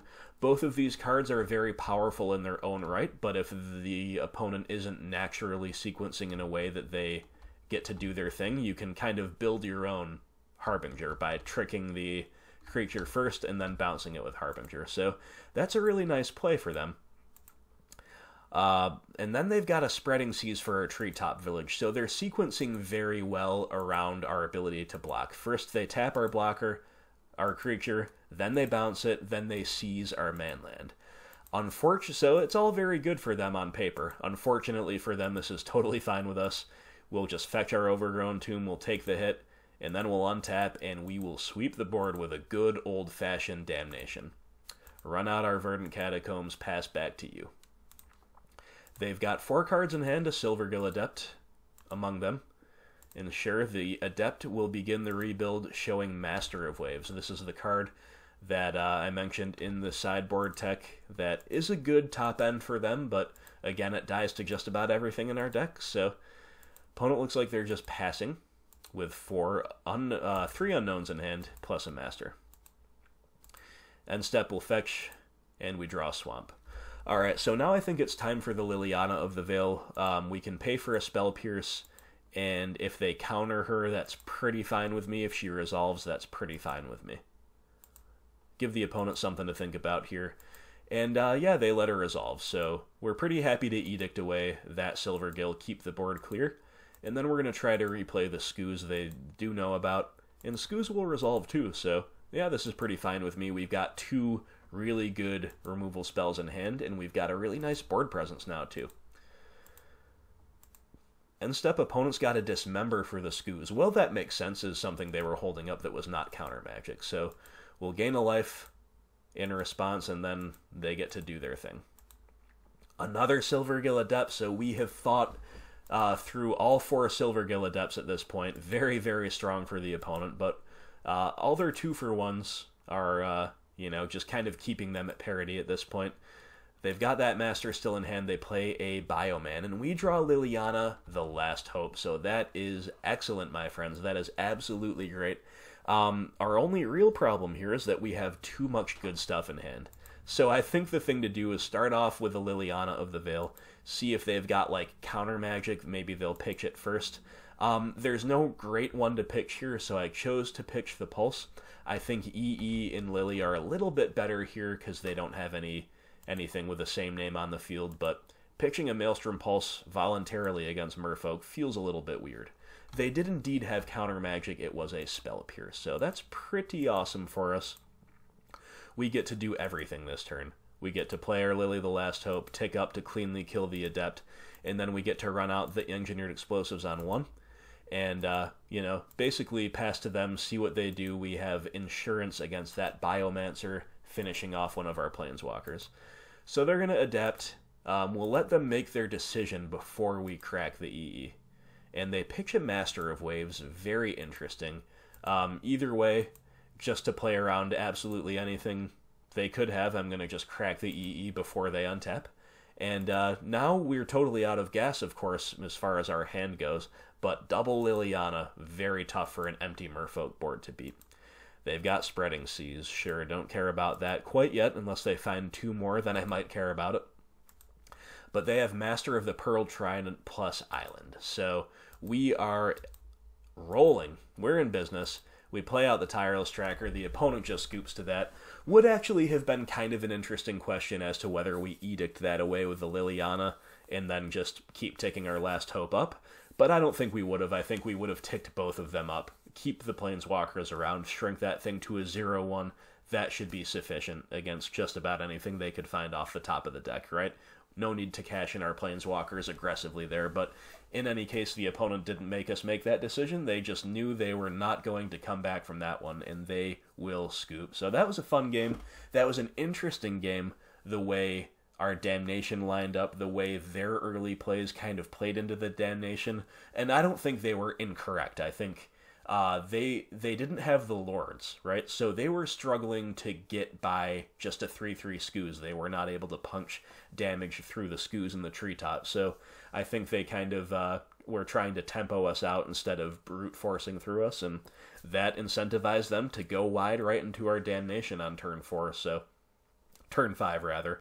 Regardless, we got there. Good game, and let's go to game 3. Game 3, my friends, against the Fishmen, and we are on the draw, and the opponent will mulligan. That is a great sign. A deck like Merfolk that is value-oriented and critical mass-oriented never wants to mulligan against us, and they have had to mulligan here. Now, what do we think about our hand? Well, our hand, it's strong. Like, Tarmogoyf is a little bit medium, but can actually be still really good. If they don't have a Trickster or a Relic, basically, it's really good. Perhaps more importantly, we have turn 1 discard, turn 2 Bob, and some very powerful curve toppers with Pulse and Last Hope. Big problems with this hand are, number 1, the pain. We have a Shockland as our only colored source, Thoughtseize is painful, Confidant is painful. Very, very painful hand, and one that is extremely vulnerable to Spreading Seas. That latter point is a little bit mitigated by the fact that we do have Thoughtseize to take away the seas if they have it, but still some real upsides and some real downsides to this hand. But I think on the strength of them mulling and how our turn 1 Thoughtseize can line up against a mull, I think it is a keep, plus the insane top end, right? So they go Island Aether Vial. All right, good start from them, but let's see what they've got. In hand, they have a second island, and they've got 3 2-drops. So it's a nice little curve out for them, having mulled to 6, but they don't have any 2-for-1s. So basically, we could take a Harbinger as the least redundant piece of their hand, but right now I don't care about them bouncing one of my creatures. I just care about them aggroing me out of the game, because my progression is painful. So with that in mind, I will take away a Lord. Not that it usually matters at all, but Master of the Pearl Trident is technically better than Lord of Atlantis. Master is other merfolk you control, and Lord of Atlantis is other merfolk, period. So if we're splashing blue for Phantasmal Image, we want to take away the Master. And Lord of Atlantis is a cooler card. It's older, right? So for those reasons, we kill the Master, we take away the Master, we let them keep the Lord. And there is the Lord himself. Back to us. All right, we draw a land. That's a beautiful thing. That's a good draw. So Dark Confidant's the clear play here, in my opinion, because, again, we never know if the Tarmogoyf is going to live or just die to a Trickster. So I think Bob is pretty good in the matchup in general, and definitely better than Tarmogoyf in most windows when the game is still this young. We declined to take the block, and it's a good thing because they had another Lord to vial in, so we would have just been jumping there. And the opponent is just saying, alright, I'm going to vial in my Lord for extra damage, I'm going to hard cast the Harbinger, we're just going all in. Again, this is the type of play pattern you don't see that often from Merfolk. You will rarely see Merfolk vial in the Master simply to get 1 more point of damage, because it's really bad to expose these Lords to removal, especially sorcery speed removal. However, the opponent knows they are not winning the attrition game. They mulligan, they were on the play, they had Vial, which isn't technically gas, it's just mana acceleration. We've got a Bob and a full grip, so they know their only hope is to aggro us out. So for that reason, they just hardcast everything, they just Vial it all in. Bob flips a Goyf. Well, that's not very helpful, Bob. We are in a lot of pain at the moment. We didn't need you adding to it. So, with Liliana the Last Hope lacking any clean kills, I think the play there is just to 1-for-1. We just pulse away the Lord and try to use Bob as a blocker here. Opponent's going to attack. They're not attacking with the Lord, which is a good sign. It means they don't have another Lord to vial in. So the big question here is, do we take the hit for 3, go to 8, and then be at the mercy of our Bob flips? I don't think we do. I don't think we need the Bob anymore. We'll just use him as a chump blocker here. We'll gain 3 life. We're way ahead on resources. We just don't want to get aggroed out, like I've said. Fatal Push. Great draw. Great draw of Fatal Push here. And once again, because Liliana does not have a clean kill, we're going to slow roll her a little bit and run out the Tarmogoyf instead. We are holding up Trophy or Push here, depending on what the situation calls for. Opponent's got a Vial activation on our end step, and it is a Merfolk Trickster. Now, this is really interesting. It really just shows how committed the opponent is to the aggro plan, because this is, if the resources are relatively even, this is a slam dunk, hold on to the Trickster, wait until it's combat step, and I assign a block with a Tarmogoyf, then you vial in this Trickster, and the Tarmogoyf's just going to die in combat. It becomes a 0-1. However, once again, the opponent is like, I'm not going to win even a medium-length game. I need to race. So they're just vialing in the Trickster as a tempo play, just to force damage through. For that reason, I'm going to go ahead and use a removal spell here on the end step while they are completely out of cards, so there's no way it gets countered. And I'll use the Trophy there because I might as well be mana efficient in doing so. Giving them the 4th land is bad against exactly Master of Waves. However, I have Liliana the Last Hope to kill Master of Waves, so I think it was correct there to simply Trophy. Opponent has a Vial activation, but nothing came out of it, so I don't know if that was a misclick or if that was just a really OP bluff with me totally tapped out. Maybe playing around Slaughter Pact, trying to draw out the Slaughter Pact, I don't know. Either way, they hit us for 4. 1 unknown in hand, back to us. Okay, Scooz. Scooz is actually a really good draw here. It lets us potentially start gaining a little life. It gives us another body. We can play really defensively. We're not just we're not just cold to another trickster like blowing out our Tarmogoyf. We can even hold up Fatal Push while doing so. So it's all pretty good.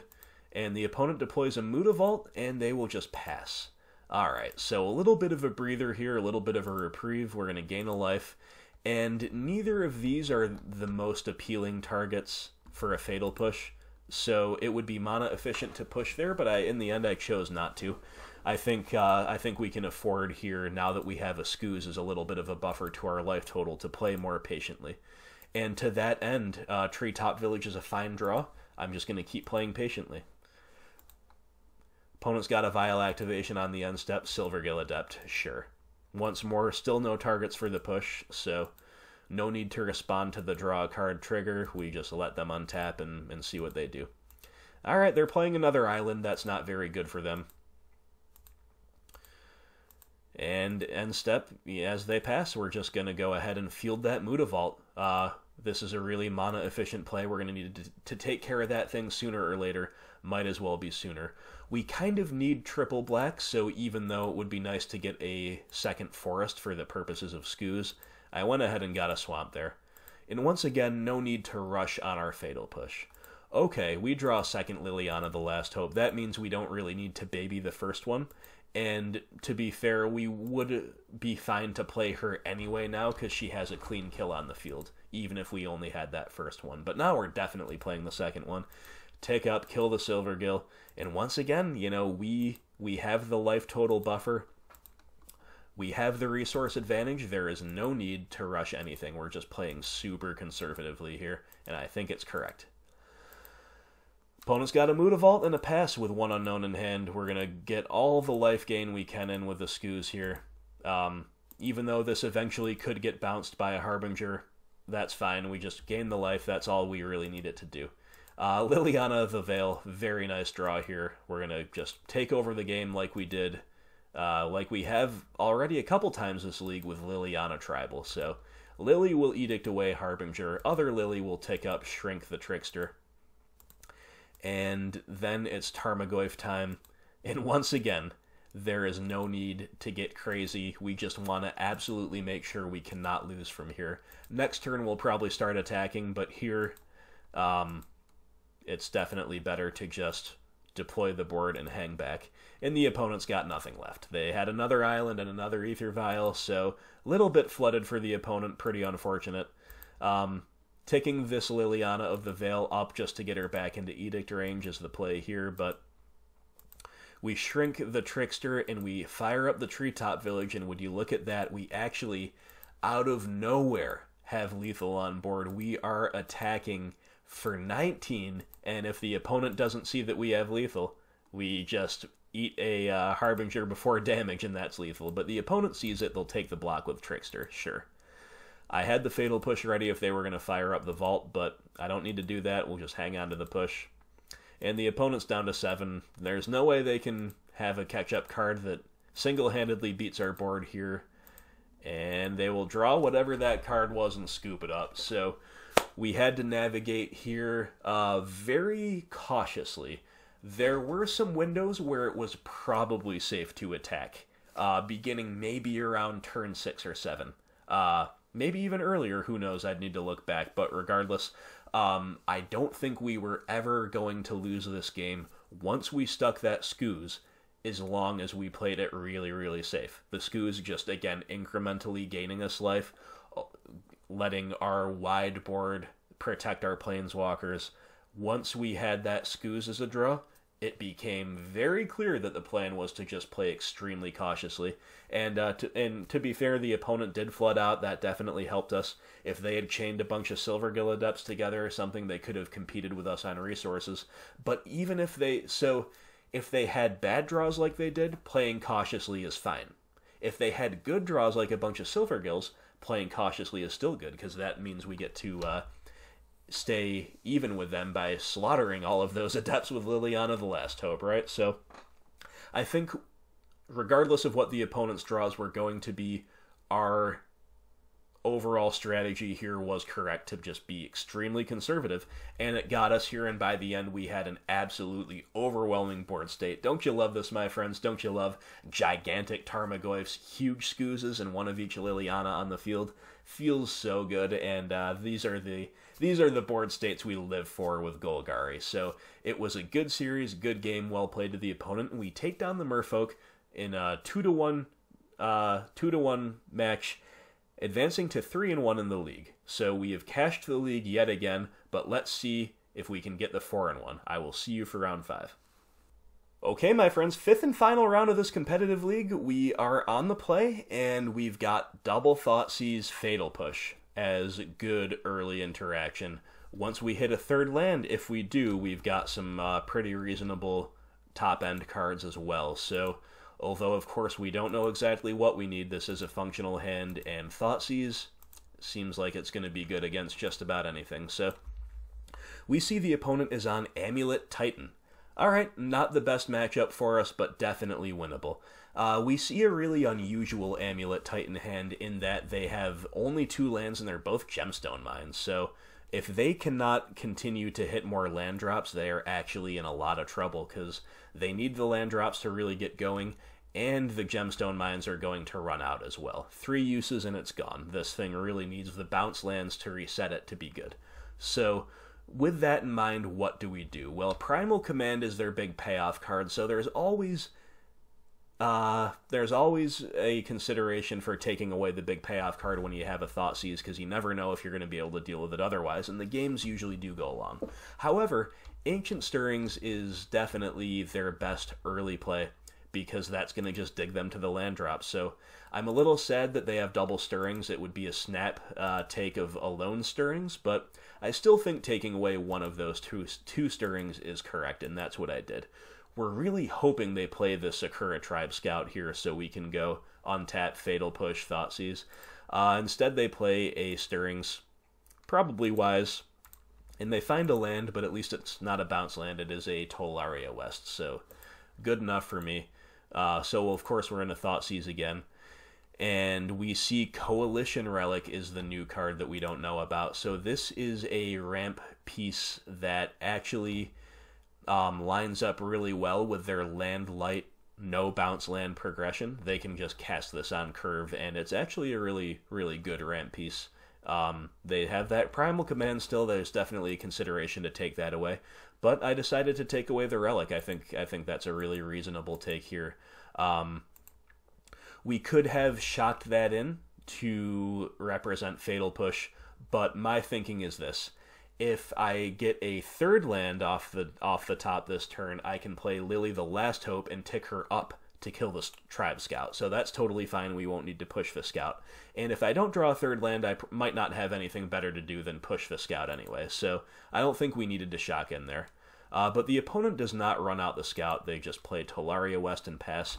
We draw Lily of the Veil. Excellent card in the matchup, but not a 3rd land. We really, really wanted a 3rd land there. Opponent runs out their Gemstone Mine, and it is Coalition Relic time. They found another one, so that's a little bit rough for us. And, it really punishes our take of the Coalition Relic earlier. They do finally expose that Scout, and will push it before the turn ends. So they have Summoner's Pact, Command, and 1 Unknown in hand. Alright, we draw a 3rd land, so that's pretty sweet. Lily of the Veil time is the clear play, and we'll tick her up. Pitching Lily the Last Hope, who is not very good in that matchup. She would have been good, potentially, in some windows here on curve, killing a Scout, but definitely worse than Tracker or Trophy at this exact moment in time. They will pitch Summoner's Pact, which is fine with me. They find Ancient Stirrings, and they finally find a Simic Growth Chamber, so that's really good for them. They get to reset a Gemstone Mine, they get to develop their mana. We draw Marsh Flats. Now, this is a really interesting spot, so we can do a few things here. We can just kind of pitch a land and play like a Tracker and still hang on to the trophy, and maybe we'll draw a land for the Tracker down the road. Or we can pitch the Tracker and just play land and plan to Assassin's Trophy something, maybe trophy away the chamber and make it a pure Liliana game. The problem with making it a pure Liliana game is that they've got the Primal Command, which can bounce her and then even shuffle her away if they want to. So, definitely not a clear-cut decision here in my opinion, and even though this card is really good in the matchup, I decided to pitch the trophy and just go on the fully proactive play of Tireless Tracker into Fetchland. We get that Gemstone Mine out of their hand, and we will play the Marsh Flats. We will fetch while we are reasonably sure they don't have a removal or a way to interact with the tracker. And so we make 2 clues, then we pass. They put a counter on the Relic on the end step. They untap, the Relic adds mana, and they do indeed have that Primal Command we knew about, so they put the Lily on top and they shuffle her away.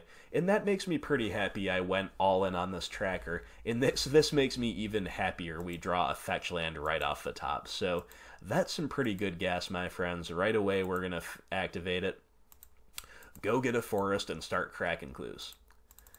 Start growing this tracker. Collective Brutality, that's an interesting draw, but I don't think they're very likely to have a target in hand for the Duress mode, and of course the Drain 2 is not that impressive at the moment, so we'll just crack another clue, see if we can find a Thoughtseize or an Inquisition. We don't find that, so we'll just hit in with a 5/4, hold up Fatal Push. Opponent will play Azusa Lost But Seeking, so this was actually a really corner case reason to just only hit them for 4 and pass. In this particular window, the way it happened to exactly play out, we could have, in response to the Simic Growth Chamber, if we hadn't cracked our second clue last turn, we could crack the clue now and then push the Azusa now. I don't think that exact line, we would have to have literal Fatal Push on top, and they would have to have exactly Azusa for turn for this to matter. But, you know, it's just something worth thinking about, right? But regardless, it's not that big a deal anyway because they don't have a million lands to play out with the Azusa. It just would have been really nice, really mana efficient. Speaking of mana efficient, it would be sweet if we could go Kalitas into Fatal Push here, but without cracking a clue to get Revolt, we can't quite manage that. So I think we have to say no to Kalitas this turn. We're just going to crack a clue, see what we find. Another land, sure, that's fine. That keeps the clue train rolling. We'll crack another one. And we find Treetop Village. Okay, not the best there, but we'll just be mana efficient. We'll kill the Azusa with Collective Brutality. And we'll attack with 7. Well, with a 7/6 Tireless Tracker, so the opponent is facing lethal next turn once we crack another clue. Let's see what they can put together. Alright, they have a Primeval Titan. That's a good start. So Titan will go find Boros Garrison and Colony Garden. So the Garrison is developing their mana, setting up some of the red-white utility lands, and the plant is just a good old-fashioned chump blocker. So we draw Tarmogoyf for turn. Not bad if we're going to have to go a little bit wider to punch damage through, but I think we're really looking for a kill spell here. Like, we'll crack a clue looking for Maelstrom Pulse or Assassin's Trophy. We don't find those, so we'll just make another clue. And once again, we'll crack a clue. There's nothing that's too much more appealing here in hand. We do find that pulse we were looking for, but now we lack the mana to use it. So instead, we're just going to actually Fatal Push the plant token. Feels a little bit weird potentially until you realize that they actually have to chump block with their Primeval Titan here. And that's actually just about as good for us as pulsing the Titan. And the plant jumping us would have been, of course, the dream was to hit pulse off of our first clue, so we could pulse Titan, push the token, and win. But instead, we forced them to chump with their Titan. You don't say that every day, so that's pretty cool, right? Okay, the opponent has another Primeval Titan, so the gas is pretty real. They're definitely putting together a really good stand here. And they copy Colony Garden, they go get Vesuva, copy the Colony Garden. There's no life gain land or anything like that, but they do play the other Colony Garden from hand after bouncing it with a bounce land. And then they get to go tutor up a Pact of Negation with their remaining mana by transmuting Tolaria West. So this was a really good turn for them. They developed a wide board, and they have a Pact of Negation in hand, and we draw Liliana of the Veil. Okay, solid card, but can we utilize it this turn? So we have the ability to play Kalidas and then play a kill spell. The problem with that is they will have a Pact of Negation that they'll probably save for the kill spell. So the other options are to just play like a bigger attacker like Tarmogoyf, or try for a double, two different ways that affect the board, drawing out one potentially with Pact of Negation. So we'll try to Maelstrom Pulse the tokens. I think that's actually a pretty reasonable thing to lead on, because they may or may not really think it's worth preserving the tokens here. And if they don't, that's actually fantastic for us. However, they do. So they packed our pulse, and that's totally fine. Now, Liliana of the Veil does not particularly matter here.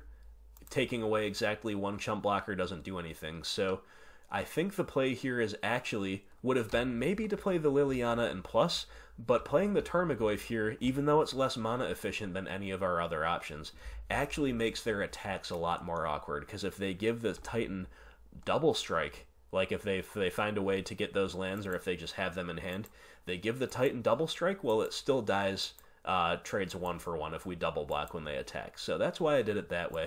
But it feels a little bit weird to have to pivot to a more defensive posture here. However, the opponent does have to pay for Pact of Negation, and then they have that, they have a Summoner's Pact, they go get another Titan. So, right when they were on the ropes, they have a string of Titan, 3 turns in a row, 3 back-to-back Titans. Feels bad, but at least there's no Amulet, so they're not going completely crazy with the Titans, they're just getting a lot of value. So, just more bounce lands here, basically, and they cannot attack into us. So, that's fine with me. Untap, we draw Tarmogoyf. Again, Tarmogoyf, pretty good on this board, but not the absolute best cards. We really just want to see kill spells. And once again, the Liliana here does not particularly matter. So I think it is better to just go as wide as possible and make it so they really cannot attack with the Titans. And this has turned into a really strange game. But I think it is correct to just play fatties and pass, as strange as it may be. Opponent will pay for the Summoner's Pact, and the opponent will transmute a Talaria West for Engineered Explosives. Well, that's a little bit brutal. They do have really good 2-for-1 potential there for the Goyfs, or they can just kill our tracker, and it looks like they're just going to try to kill our tracker. So that's exactly what they'll do. EE trades with Tireless Tracker, and that's pretty decent for them. They play that Slayer Stronghold, and they're sending in the Titans. So this is turned a little bit rough for us here. They get a ton more lands, obviously. They're just really going crazy with value on that front. They get their other utility land as well. And here we basically don't have the ability to successfully block both. So we either double block or even triple block one and let the other through, or we double block one and we chump the other. I think it's better to just take the damage and chump and not chump the other. We just take the damage. If they want to pump it, they can pump it. That's totally fine with us. And I think instead of triple blocking, we just know there's nothing that they're showing us on board that can blow us out if we simply block with both Tarmogoyf. So I think we keep our Kalidas alive, we trade a Tarmogoyf for a Titan, and we let the other one hit us. Alright, my friends, so like I was saying, I think the play here is to make the double block with both Tarmogoyfs on one Titan, and then allow the other one to get through. Bojuka Bog makes this potentially a little bit more complicated. Thankfully, our Tarmogoyfs are still big enough to pull off the double block, but that could have been a lot worse if our graveyard was a little less diverse. But sure enough, they go ahead and get to make that play. We almost made it all the way through this league, by the way, without the replay forcing me to start over, but sure enough, all these Titan triggers did it. But anyway, we're back, and Liliana of the Veil is actually, a second one is actually a really great draw, because the first one might look a little bit innocuous to him, but they are actually dead here, unless if they sacrifice a plant token. So here, they have to sacrifice the Titan to stay alive, and that's exactly what they do. So, with that in mind, there's definitely a lot of different lines that could be taken here. It's actually kind of complicated to puzzle out, but here's my thinking. So, we're going to go ahead and send in everybody that can, and make sure they realize that they are facing lethal if they don't block the correct way. So, sure enough, they block that way. And then, what am I worried about? Well, maybe a Titan off the top getting haste, but blocking with a tireless tracker, I think, is better than doing anything like playing another Lily and taking her up. So we're just putting as much power and toughness onto the board now as we can, like we have been for the past several turns. The opponent's going to transmute with a Tolaria West. They go get a Summoner's Pact. They use the Summoner's Pact to cast a Primeval Titan. But I don't know if that's going to get them there. And in the end, they just scoop it up. So definitely was an interesting one. They had the ability to not quite activate both of these lands, and I believe that's what did them in. So they can give it double strike, or they can give it +2/+1 vigilance and haste, but not both. And without both, they're not getting through for lethal. So that was an intense game. Really, really intense. Not every day that you see a deck like ours assume a commanding position, and then the Titan player rip Titans off the top, but claw their way back into it and not win, right? Usually we either close out the game and they just kind of die with a whimper, or they rip the Titans and they just hurl us back into the defensive posture where we don't want to be and run us over with the Titans. But the fact that we were just kind of overloaded with a lot of really big creatures, we had a 9/8 tireless tracker, we had a couple 5/6 goyfs, we had a Kalitas, meant that it was a really unusual situation, but we were able to kind of have a bit of a stalemate for a couple turns, which again, against multiple Titans almost never happens. And at the end of the day, we just kind of outmuscled them here on turn 11. Just having enough of a board presence to stay alive, and having lethal on board for the following turn. So it was a really good game. It was really intense. Lots of decision points on both sides of the table. Let us take a look at the sideboard. Alright, my friends, so sideboarding against Titan, some things are pretty straightforward, some things a little less so, but I think Fulminator Mage and Surgical are pretty straightforward. Surgical has a reasonable amount of targets, and Fulminator, of course, is just very backbreaking against them. And beyond that, you know, I do like Deathmark. It can disrupt them at multiple points along the curve, including killing some value creatures that they might bring in from the sideboard. And their board does get scary enough that Damnation is a very strong consideration as well. Other than that, not too much here that is overly appealing, except, of course, our good standby Maelstrom Pulse. So I'm pretty positive that all 7 of these cards are good enough to come in.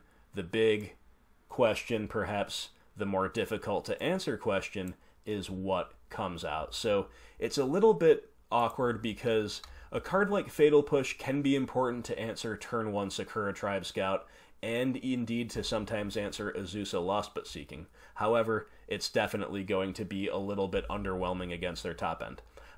Same thing applies to Abrupt Decay. Abrupt Decay, it's even more questionable because do we leave it in to kill Amulets of Vigor or not? Now, Amulet is something that actually I'm going to operate on the assumption is being sided out against us. It's not always the case, but for sure it's not always the case, but I think they're supposed to, and they probably will more often than not. So if we say, let's side out a Decay, let's side out at least 2 pushes.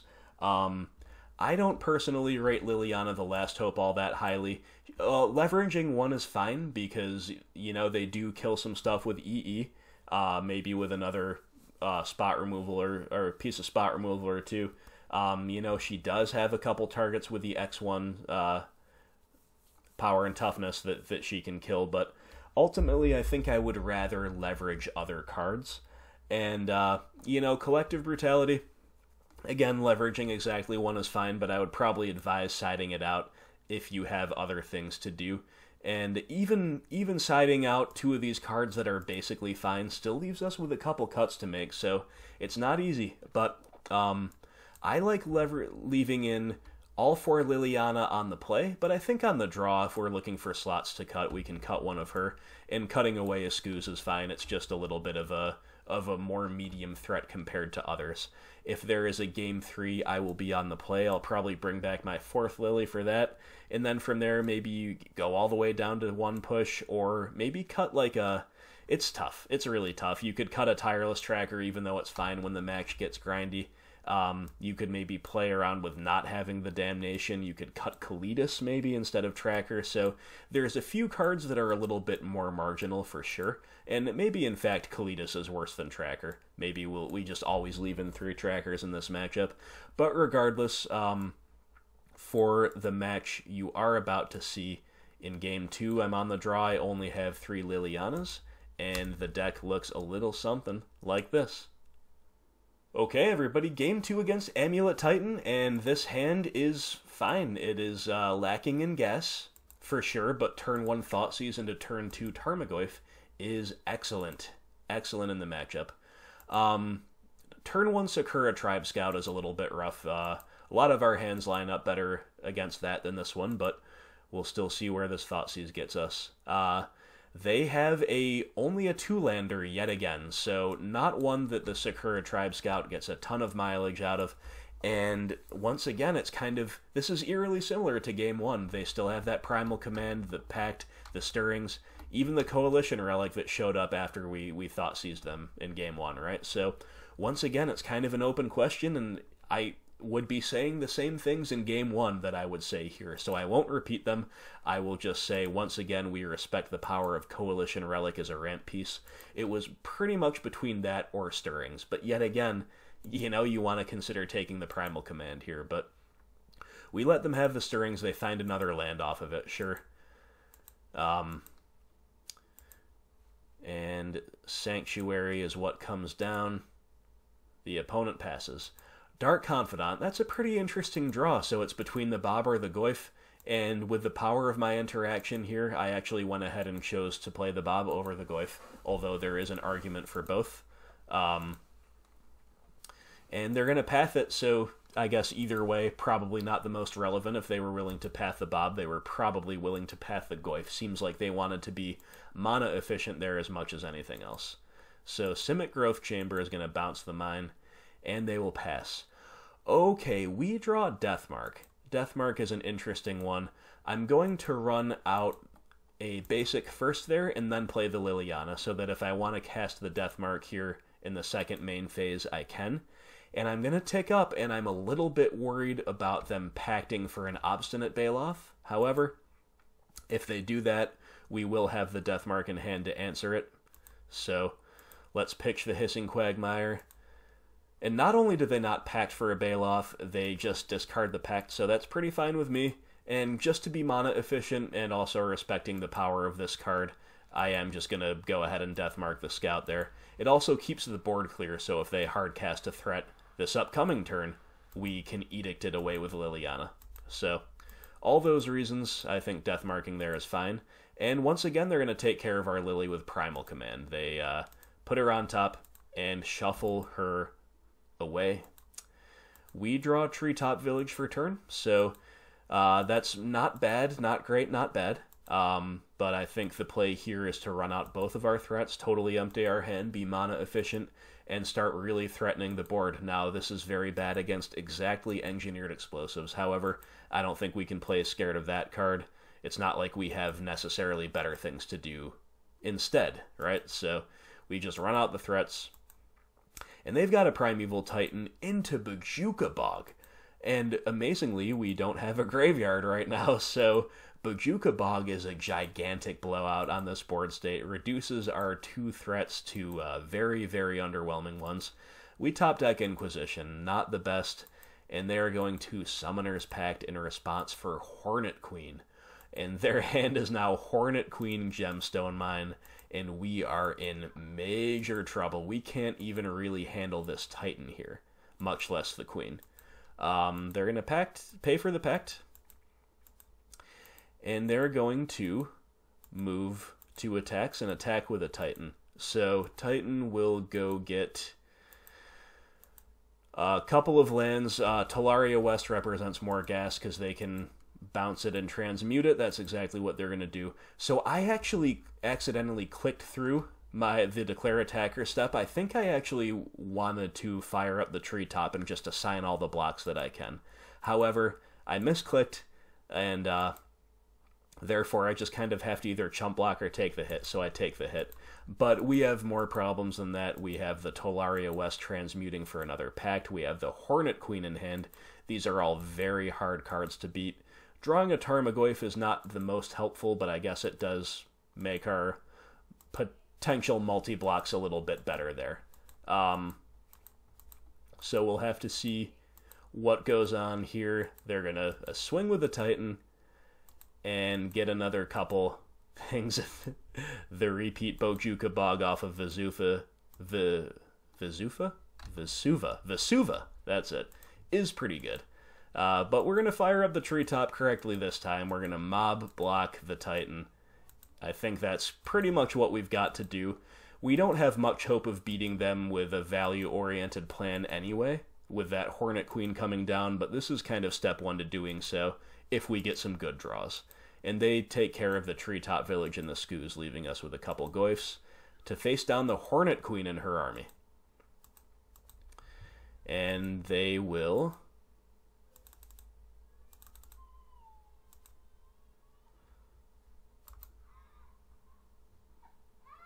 They got Summoner's Pact, going to get another Primeval Titan, and we draw Verdant Catacomb, so it's very bad for us, my friends. We just sandbag that land and pass, and we're pretty dead, but we are still actually drawing to Damnation, so keep that in mind. That's kind of our best out at this point. Replay function's slowing us down a little bit, so let's just skip to next turn and see what they do. Yeah, shows them casting doing nothing here, but indeed they cast a Titan. Doesn't really matter, we just drew another land after they hard casted a Titan, so we're just dead. We stuck out the game for this turn, hoping to draw Damnation, but we rip a land off the top, so we're just dead. So the replay is a little bit overloaded here, but instead of going back and then catching myself back up here, we just say, yep, we just died to the Hornet Queen and her minions and another Titan off the top while we flooded. So definitely not ideal here to face down all of that stuff. But we, we didn't draw that well after a certain point of the game. Our Dark Confidant getting pathed, yeah, that was a little bit rough. It could potentially have drawn us into the action we needed to stay alive. But ultimately our hand was just, a little bit light on gas, as I identified early on, and unfortunately that proved to be our undoing here in Game 2. Beaten by the Titans, beaten by the Hornet Queen, but that's alright, because we move on to Game 3. Okay, my friends, here we are for the decisive Game 3 against Amulet Titan, and like I said, we were pretty much done for, a few turns before that game actually ended. One reason we played it out is because we were drawing to Damnation as an out, like I said. The other reason, as an observant viewer might have noticed, is the clock. We are a solid 4.5 minutes ahead on the clock. The opponent has to beat us in 4:30 before they even make their mulligan decision. They're under 5 minutes, so definitely something that we might be able to leverage. We're going to keep this hand. It's got very high upsides, especially on the play. Turn 1 Death Mark, unfortunately, is not an option because it's not instant speed, but basically if we need to Death Mark a turn 1 scout, we can do so, but otherwise it's Bob into Liliana of the Veil, hoping, of course, Bob finds us the lands we need. And with Death Mark as a safety valve, that should be sufficiently defensive to force the game to go long enough where they might lose to the clock. Or we might just be powerful enough to win the game on our own with Bob and Delili. We'll have to see. They do indeed have the Scout, so now it's an open question. They kept a full 7. Do we Deathmark the Scout? Do we play the Bob? Ultimately, I think our hand is so full of gas, we just need to play the Bob and hit more land drops, basically. So, the opponent's got Amulet of Vigor, so we see the first Amulet of the match. It was not sided out against us, and this can be a little bit scary. Amulet plus Sakura Tribe Scout plus a bounce land. They've got a lot going on. So we really need Bob to find us a third land here, and he doesn't. He flips another Liliana of the Veil, just taunting us. Such a good card on curve in the matchup and uncastable right now. So what do? Well, I think we just kind of have to Deathmark away the Scout. That's going to, get negated. Okay. So I was going to say it's going to allow us to do a lot of things here. I'm still going to present the attack with Bob.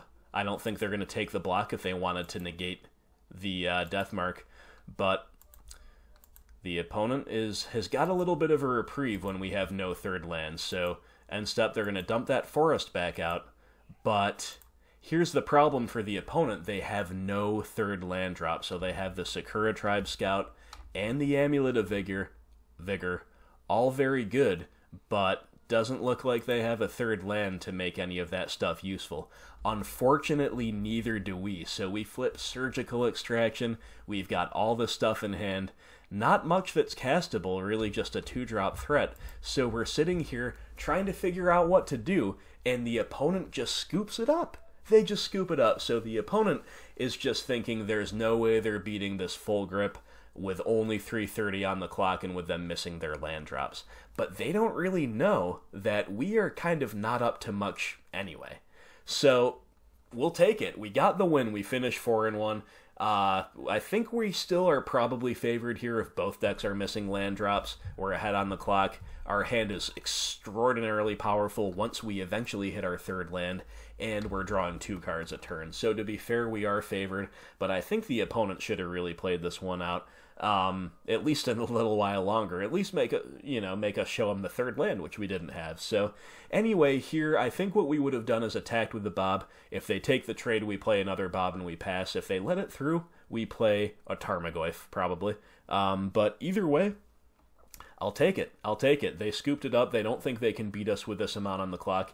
And to be fair, I don't think they are either. The opponent, they piloted well. They sequenced well. I think they attacked and blocked pretty well in that really complicated game 1. But they've eaten up a minute of the clock simply playing out a couple lands and a couple spells, right? So definitely doesn't seem like they were going to get it done as far as the clock was concerned. So that's why the clock matters, my friends. We'll take a win any way we can get it. And like I said, I think we were pretty favored here, even clock notwithstanding. But regardless, we finish 4-1 with Phoenix once again being the spoiler to our potential 5-0. So Phoenix is the current thorn in our side. I continue to believe it's a fine matchup. Still a low sample size. They've just kind of been going off on me lately. But regardless, 4-1 is a result I will take all day, every day. And that brings this is my final league for the month of March, and it brings my record for March to 26-9, with a win rate of 74% in competitive leagues. And you, my friends, have seen every one of those competitive leagues this month, except for the one that I won in Ford, where I was just mulling to oblivion, not doing anything, not good gameplay, not good content, didn't upload it. That's not to say that I'll never upload a 1 in 4. There are some 1 in 4s, I'm sure, that are fantastic gameplay, that are well worth watching. They'll be entertaining, and they'll be edifying, but that was not one of them. So you saw 6 of my 7 leagues, and the results are fantastic. We got a 5-0, we didn't get it published, but getting a 5-0 in the mix while having a 74% win rate overall over 7 leagues, I am so happy with this list. So I'm going to do a channel update at the beginning of next month, like I usually do with my updated deck tech, but I will give you a spoiler alert now that there will be no changes. I think my current 75 I'm very, very happy with, and since I don't expect the meta to change radically next month anyway, because people are kind of you know, we've kind of got the Phoenix dominance, we've kind of got a lot of other decks solidifying their places, and we've kind of got everybody holding their breath in anticipation of Modern Horizons. You know, I don't expect major meta upheavals. I think my current list is very tuned to the current meta, although maybe it could be a little bit more hostile to Phoenix itself. I didn't think I needed more help to beat that matchup, but, you know, maybe I do.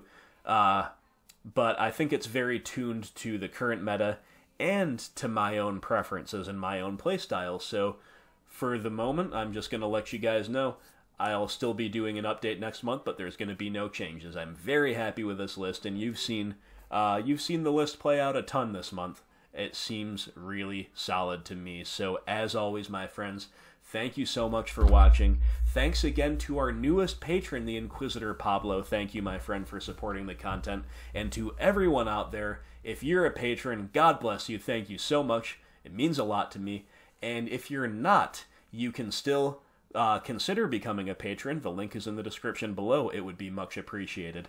If it's beyond your means, that is okay. You can still help support this content, help the channel grow by liking, sharing, and most importantly, subscribing. I thank you once again for watching, and I remind you to stay tuned to the channel because I've got a Horizons hype video coming up where I'm going to explore the very best and worst additions to the format for our beloved Golgari Midrange, and all the usual stuff beyond that, channel updates, and more gameplay to come, and donation leagues for Patreon supporters begin next month. Details to follow. So thanks again, my friends. I hope you enjoyed this league. As always, let me know what you thought, and I will talk to you soon. Hope you have a great night.